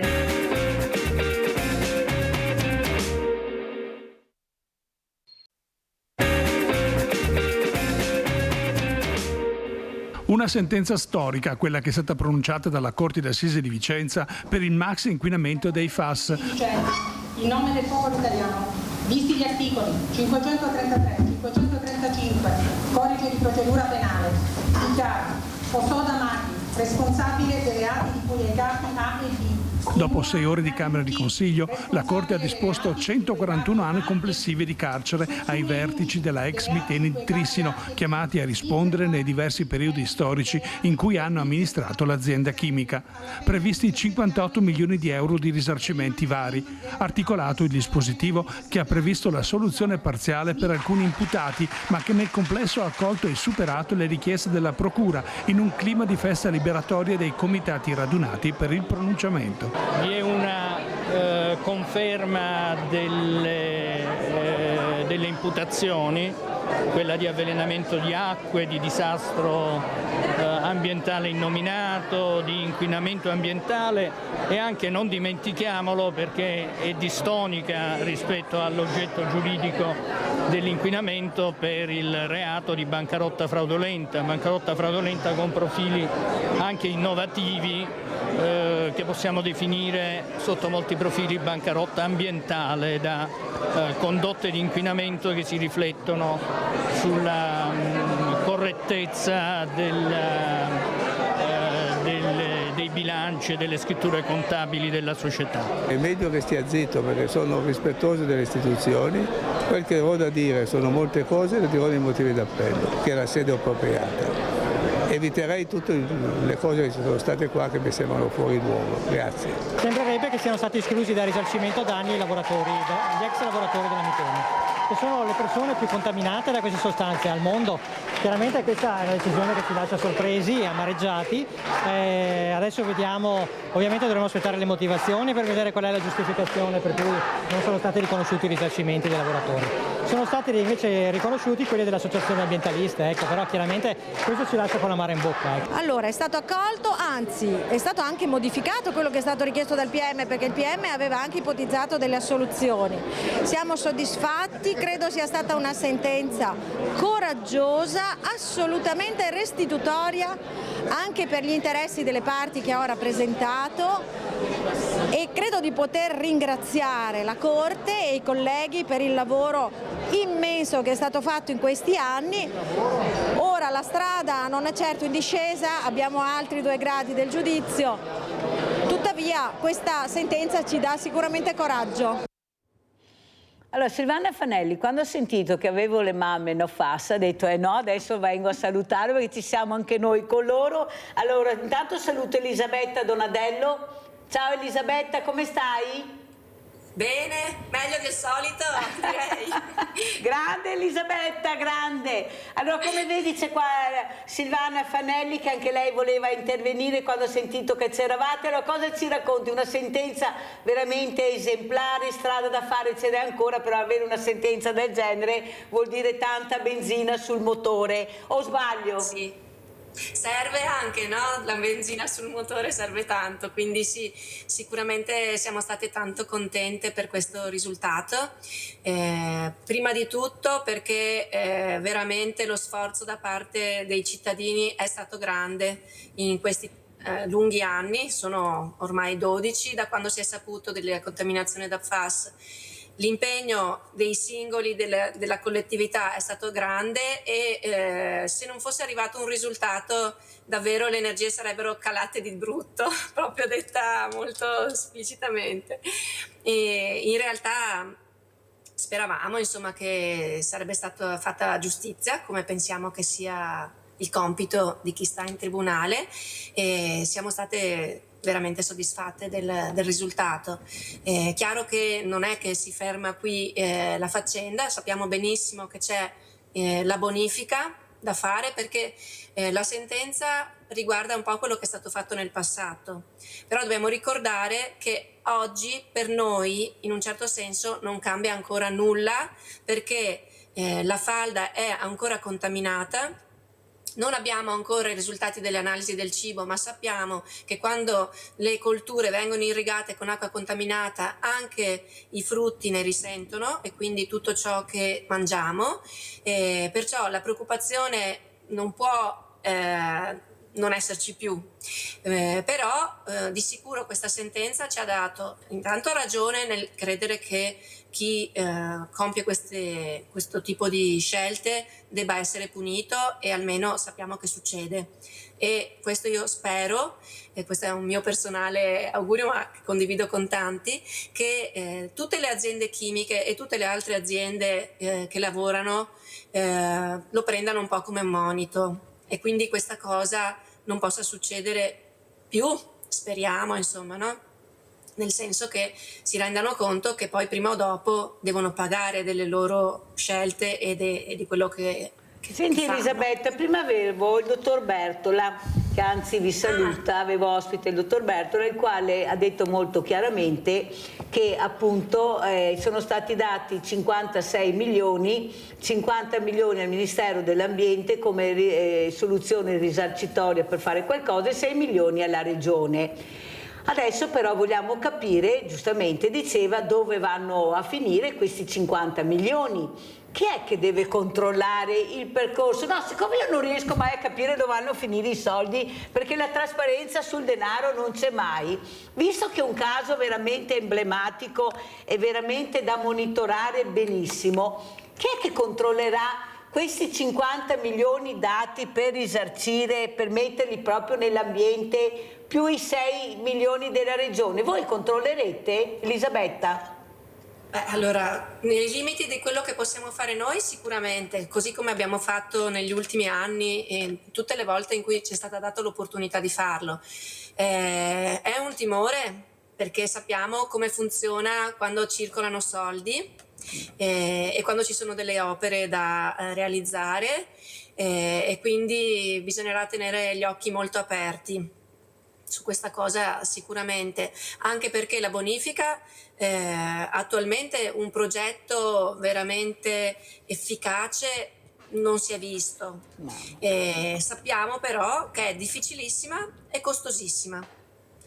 Di sicuro il nostro Stato non ci mette dei soldi suoi, perché da quello che vedo che sono le scelte, mi permetto di fare questa piccola digressione, però se investiamo in armi e non investiamo negli ospedali, nell'istruzione, nelle scuole, nel sociale, la vedo dura che investiremo nella bonifica. Quindi o arrivano questi soldi da chi ha creato il danno, che poi per carità sarebbe giusto che lo pagassero loro, oppure la bonifica non la vedremo mai.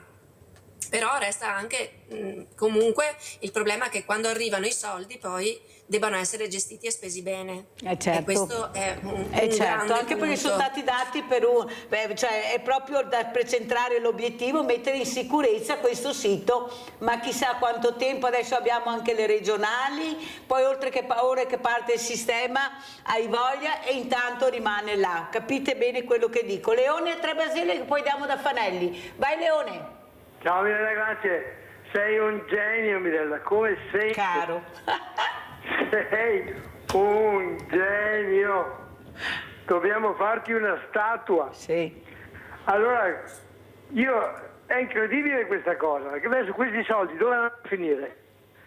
Se invece di tirare fuori questi soldi adesso li tirati fuori prima, per fare le cose bene prima, non saremmo a questo disastro. E non ci voleva neanche tanto.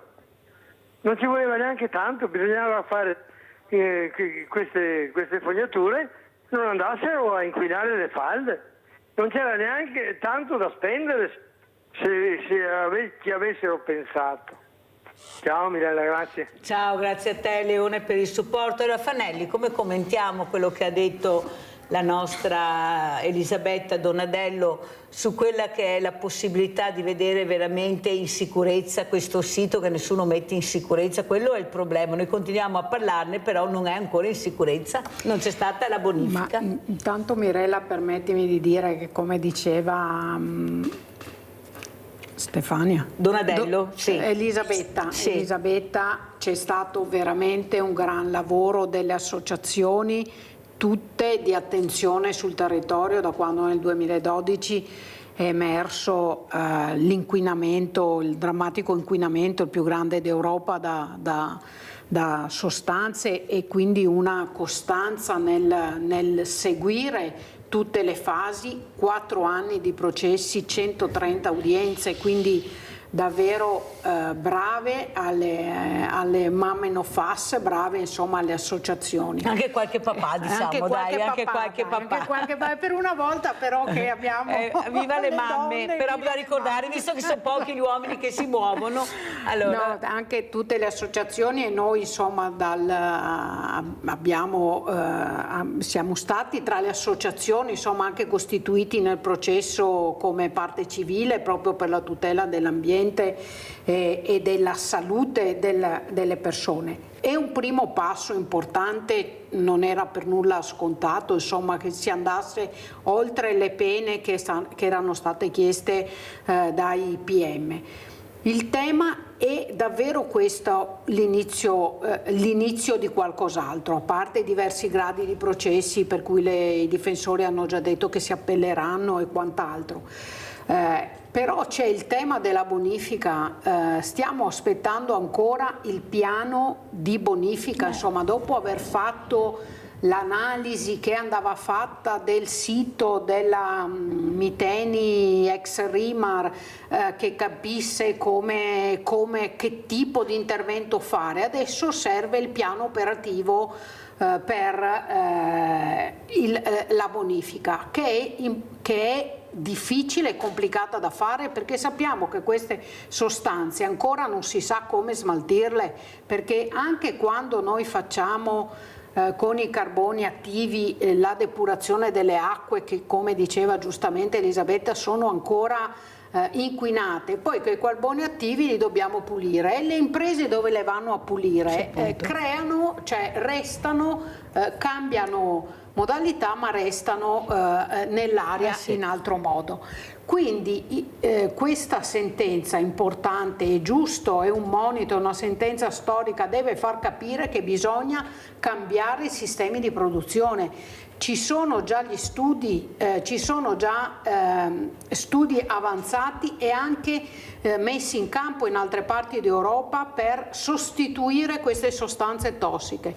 Bisogna che anche nel sistema industriale e produttivo del nostro paese si inizino ad usare quei sistemi, così come ci sono sperimentazioni in Europa per bonificare in maniera diversa, senza ricreare un circuito diverso in cui poi i FAS si disperdono nell'aria, alla fine li abbiamo solo dispersi un po' di più. Bisogna investire, bisogna vigilare su questi fondi, e sono le istituzioni che devono vigilare questi percorsi.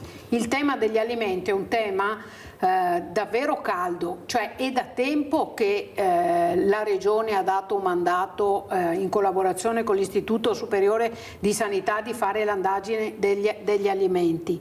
Perché ancora non vengono prodotti i risultati di queste indagini? Resi noti. Allora, quello che abbiamo sentito Elisabetta Donadello, che però è noto, è questa indagine che hanno fatto, questo test che hanno fatto ai ragazzi, i medici per l'ambiente, ne hanno appunto testato 500 e sembra che lo sperma sia molto debole.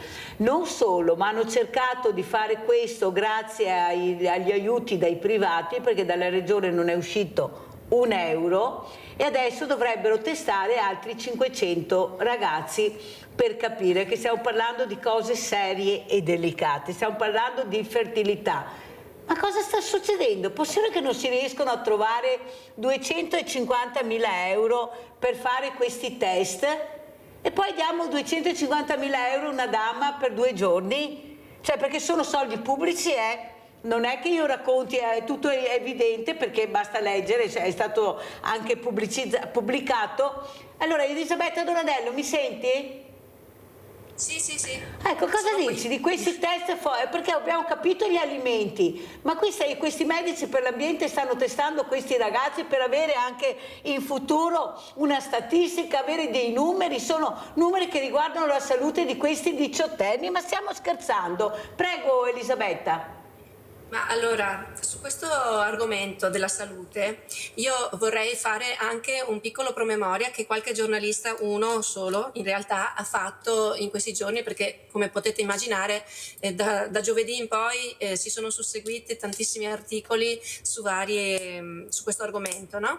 Però un giornalista ha ricordato il dottor Cordiano, che è stato suo ospite, se si ricorda Mirella, mesi fa, e il dottor Cordiano, medico della sanità pubblica, è lui che per primo ha dato un allarme sulla pericolosità di queste sostanze. Però ricordiamoci che è stato perseguitato all'inizio, e per un lungo tempo è stato perseguitato dalla ASL stessa, dalle istituzioni, dalla regione, quelli che adesso dopo la sentenza dicono noi sin dall'inizio abbiamo fatto tutto perché succedesse questo risultato e si vogliono attribuire il merito.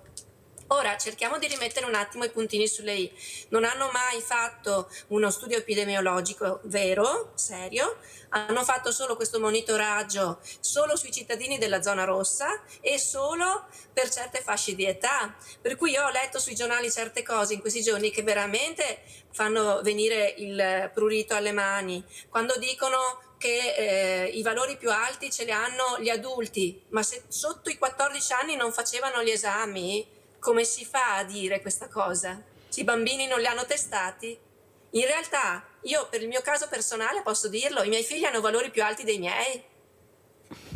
Quindi la scienza ci sta dicendo che la mamma trasferisce queste sostanze ai figli e man mano al primo figlio ne trasferisce di più, al secondo un po' di meno perché calano nel suo sangue.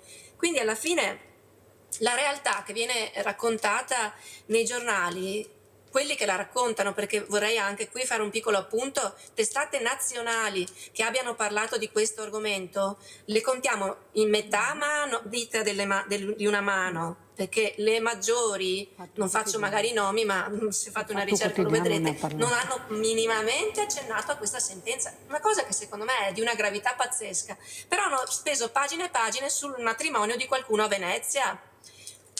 La scala dell'importanza o la stampa decide che certi argomenti sono scomodi a qualcuno e quindi non li tratta, oppure facciamoci tante domande su queste scelte, a quali argomenti dare attenzione. In ogni caso sulla salute sappiamo che la partita è apertissima perché di fatto appunto manca lo studio epidemiologico, le analisi del sangue sono ancora limitate solo a zona rossa gratuitamente e zona arancione solo a pagamento 90 euro, una persona deve pagarsi 90 euro con un percorso che non è neanche ben chiaro e vi dico anche che prendere l'appuntamento non è proprio così semplice perché non lo danno immediatamente anche se hanno un sacco di posti liberi, cosa che sappiamo, ma dicono che richiamano e poi tante volte non hanno richiamato. Anche su questa cosa tanti punti di domanda. Inoltre, siccome è un inquinamento sempre più diffuso, ci sono zone, per esempio Bassano del Grappa, adesso che è venuto fuori che c'è un punto di contaminazione, che non hanno diritto di fare le analisi del sangue, quindi ci sono ancora tantissimi cittadini, e secondo me non lo sanno, che non possono fare le analisi del sangue. Oltre a doversele, quelli che lo possono fare se le devono pagare 90 euro, e ricordo che all'estero in un laboratorio privato si pagano 80 euro, quindi la regione ci fa pagare di più anche se siamo cittadini veneti. Tutte queste cose, sinceramente, dopo 13 anni che sappiamo che c'è questa contaminazione, dopo che c'è stata una sentenza recentissima, anche quella importantissima, che ha detto che un operaio è morto a causa di queste sostanze, dopo che il FOA è stato dichiarato sicuramente cancerogeno, siamo ancora qui a mettere i paletti alle persone perché possano capire se sono a rischio oppure no, possano monitorare la propria salute e appunto poi con gli alimenti chiaramente siamo anche lì abbastanza indietro. Allora Quindi, saluto anche Laura Ghiotto che si è collegata. Ciao Laura, dove sei? Non ti vedo, Ciao. eccola qua. Ciao Laura cara, come va? Allora qua stiamo cercando di capire bene com'è la situazione dalle vostre parole sacre, parole reali, autentiche, parole che non hanno il doppio fondo ma sono parole vere di persone che vivono da anni quotidianamente questo problema, ma grazie a questo numero anche che si è creato, come diceva all'inizio il dottor Bertola, tante persone si sono avvicinate a questo problema e sono cittadini, associazioni che hanno fatto emergere questo grande problema che abbiamo nel Veneto e non solo nel Veneto, ma noi intanto parliamo del Veneto. Prego Laura, allora questa sentenza incredibile, questi abbracci, grida di gioia, però bisogna andare avanti e non mollare. Prego Laura. Certo, questo è sicuramente un bellissimo punto di partenza per continuare la nostra battaglia, perché alla fine non è che abbiamo ottenuto una soddisfazione morale, però la strada è ancora lunga, perché la bonifica prima di tutto è ancora da fare, quindi significa che il nostro territorio è ancora in pericolo, il nostro territorio è ancora avvelenato e quindi da questa parte si va avanti, ma non siamo ancora tutelati neanche a livello legislativo, perché abbiamo bisogno che sia l'Italia ma anche l'Europa si doti di una legge che metta dei limiti sia all'acqua potabile ma anche ai reflui, perché se delle ditte sversano dei rifiuti o delle acque che hanno dei reflui, questi vanno a finire poi se non vengono filtrate adeguatamente, ma non ci sono le tecnologie per abbattere tutti i PFAS, è difficile poi limitarli. E l'altra cosa è chiedere all'Europa e chiedere anche allo Stato italiano che si impegnino per una graduale messa al bando dei PFAS, perché sono sostanze non biodegradabili, pertanto quando entrano in ambiente è praticamente impossibile toglierli. Quindi l'unica soluzione che a noi rimane da fare è quella di limitarne l'emissione e piano piano messa al bando per trovare sostanze invece che siano biodegradabili e quindi compatibili con il nostro ambiente. Allora sentiamo Laura Fanelli. Silvana Fanelli. Nessun problema.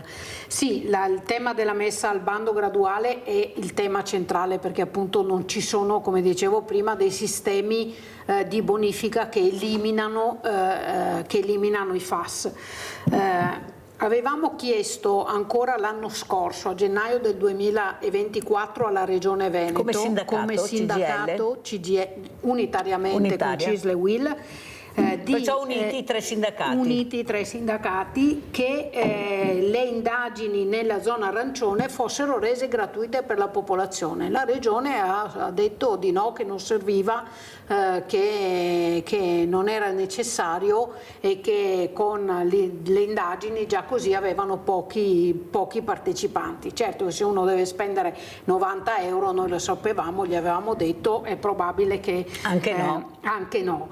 Così come avevamo chiesto di rendere obbligatoria la sorveglianza sanitaria di chi gestisce queste sostanze, invece è stato tutto rimandato alla volontà della singola azienda, del singolo medico competente dell'azienda, che vuol dire non voler affrontare realmente il problema, perché il problema, come veniva detto, si affronta da un punto di vista legislativo a livello nazionale ponendo i limiti. A livello regionale per fortuna sono stati messi, perché è stato un tale disastro quello dell'inquinamento da FAS, ma sostenendo le battaglie che vengono fatte dalle associazioni, dai sindacati per la messa al bando di queste sostanze. Ripeto, esistono già in molti ambiti, perché i FAS sono usati nel sistema produttivo in maniera... Cioè li trovi dappertutto, diciamo, perché è così. Sì. In maniera incredibile attraversano tutti i sistemi produttivi. In alcuni ambiti capiamo che è difficile la messa al bando immediata, perché sono usati ad esempio anche nella medicina per medicinali salvavita, e capiamo che non è che bisogna creare problemi, ma in molti altri settori, nel settore dell'abbigliamento, in altri settori, già sono stati, non vengono utilizzati da importanti marchi di abbigliamento sportivo. Serve la volontà, serve che il sistema imprenditoriale italiano, e non solo, investa in innovazione e in tecnologia. Invece noi abbiamo il sistema Confindustriale, che ha prodotto a fine 2003 un documento che ha mandato anche in Consiglio europeo per fermare la direttiva europea di messa al bando, che praticamente stoppa qualsiasi possibile innovazione. Allora, sentiamo Laura Ghiotto come commenta le parole di Silvana Fanelli. Beh, non posso che essere pienamente d'accordo con lei, ed è proprio questo un po' il problema, che manca un po' la volontà, diciamo, di progredire, di migliorarsi. La cosa che mi viene da dire, da ambientalista si può dire, è che l'ambiente è anche loro, non è solo il nostro ambiente, è anche il loro, quindi in questo ambiente che si accumula, che si riempie di PFAS, cresceranno anche i loro figli, e le problematiche sanitarie che dovremo affrontare nel prossimo futuro saranno quelle di tutti. Quindi se devono fare una battaglia, dovrebbero farla anche loro per i loro figli, per le generazioni future. Non possiamo pensare solo all'oggi, pensare solamente al profitto. Sentiamo Elisabetta Donadello. Elisabetta, come commenti le parole che hai sentito? Prego. Sì, naturalmente anch'io condivido tutto quanto è stato detto, anche rispetto ai limiti vediamo che fortunatamente, anche se lentamente, sembra che anche l'Italia prossimamente, ma sempre grazie a qualche operazione fatta però dalle associazioni, porterà i limiti più bassi. Io ricordo sempre quello che viene scritto anche nel sito della nostra ASL, che i PFAS sono sostanze che si bioaccumulano e se ne vanno dal corpo, il corpo riesce ad espellerli solo in lunghi tempi, a patto che non vengano più assunti. E questo a patto che non ne vengano più assunti poi il nostro problema, perché se continuiamo a avere un'acqua non sicura, non garantita, e un cibo non sicuro, e tutti gli altri oggetti, perché appunto, come diceva prima la dottoressa Fanelli, in tutti gli oggetti si ritrovano queste sostanze che poi finiscono in discarica. Infatti spesso i punti di contaminazione maggiore si trovano proprio nelle vicinanze delle discariche. Quindi è tutto un sistema che va un po' rivisto.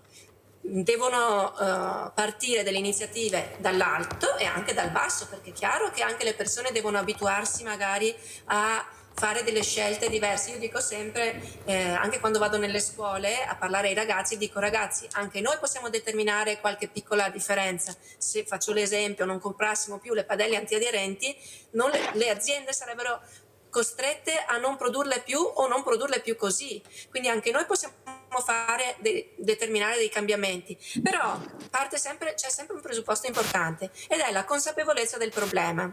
Nel momento in cui le persone sono consapevoli, siano rese consapevoli della pericolosità di queste cose, allora è chiaro che magari uno cambia la sua scelta, non compra più la padella antiaderente perché dice no, ma mi fa male. Però finché tutto questo resta sempre un dominio solo di informazione di piccoli gruppi e non è di dominio pubblico, le persone non potranno fare delle scelte sensate e consapevoli, e qui manca proprio una informazione massiccia sulla pericolosità di queste sostanze e su questo caso. Perciò torno a dire quello che ho detto un po' all'inizio: i media, quello che viene pubblicato, quello che non viene detto, ha una grossa responsabilità in tutta questa faccenda. Perché io ricordo sempre che quando è venuto il rappresentante dell'ONU a vigilare sulla nostra situazione, è venuto qui, è venuto alla Terra dei Fuochi ed è andato all'Ilva. Ora, se chiedi a qualsiasi italiano se conosce la storia dell'Ilva e della Terra dei Fuochi, tutti gli italiani lo sanno, perché è andata sui telegiornali un sacco di volte, sui giornali un sacco di volte.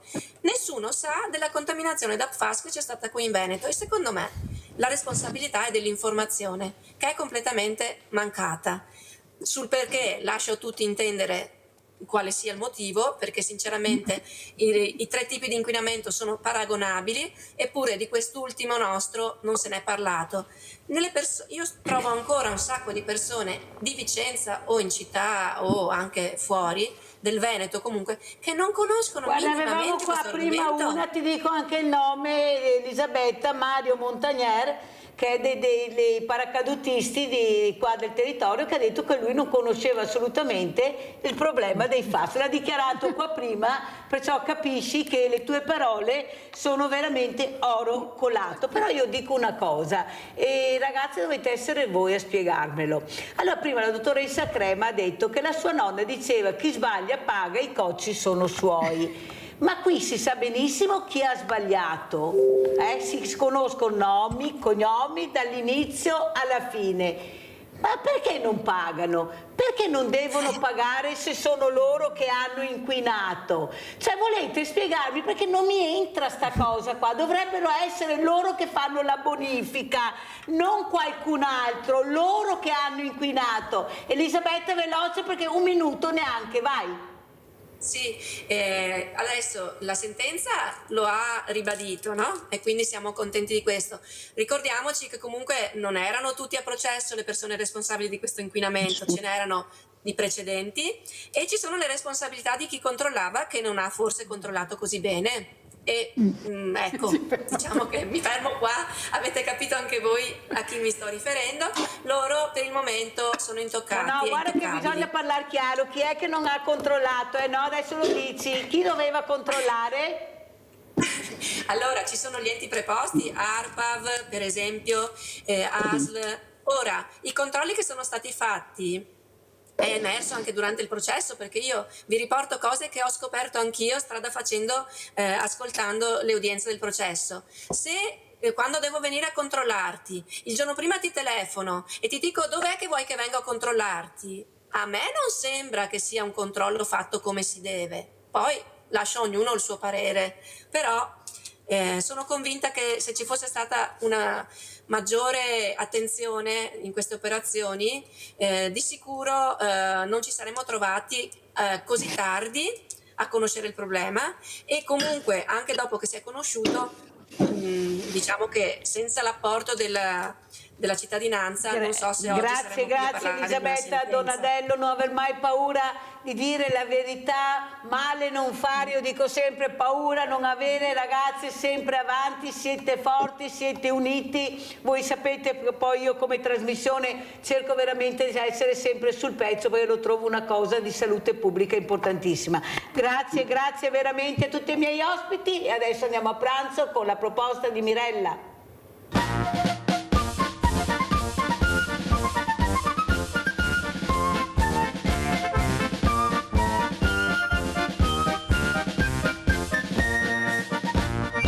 Dai racconti giovanili della nonna Lella, oggi vi presentiamo un piatto della tradizione contadina di una volta. È un piatto che i nostri contadini mangiavano tanti anni fa nel periodo della vendemmia. Si tratta della salsiccia con l'uva. Piatto semplicissimo ma molto gustoso.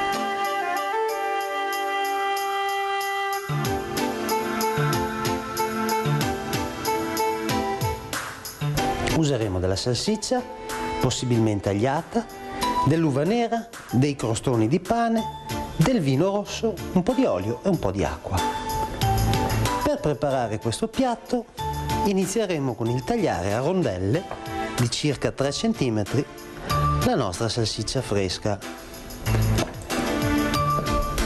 Rondelle che poi andremo a scottare in una padella con un velo d'acqua e un po' di olio.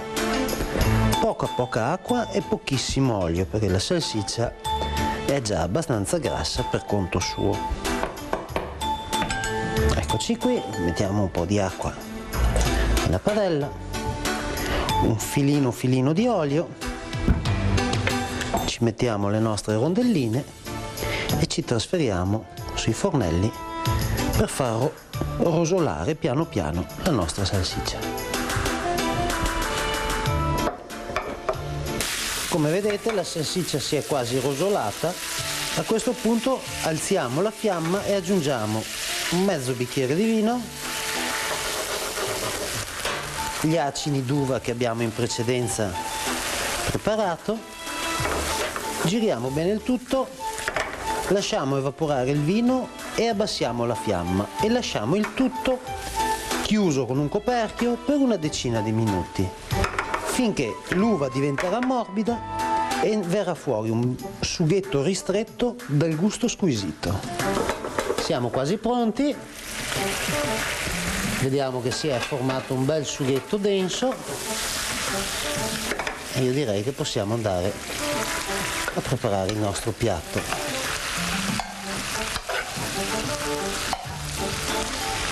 Vedete? Un bel sughetto da intingere nel pane. Io chiuderei con un pochino di prezzemolo, queste belle fette di pane casereccio brustolite sulla griglia e porterei tutto a casa della nonna Lella a fargli vedere questo bellissimo piattino. Signori, a voi.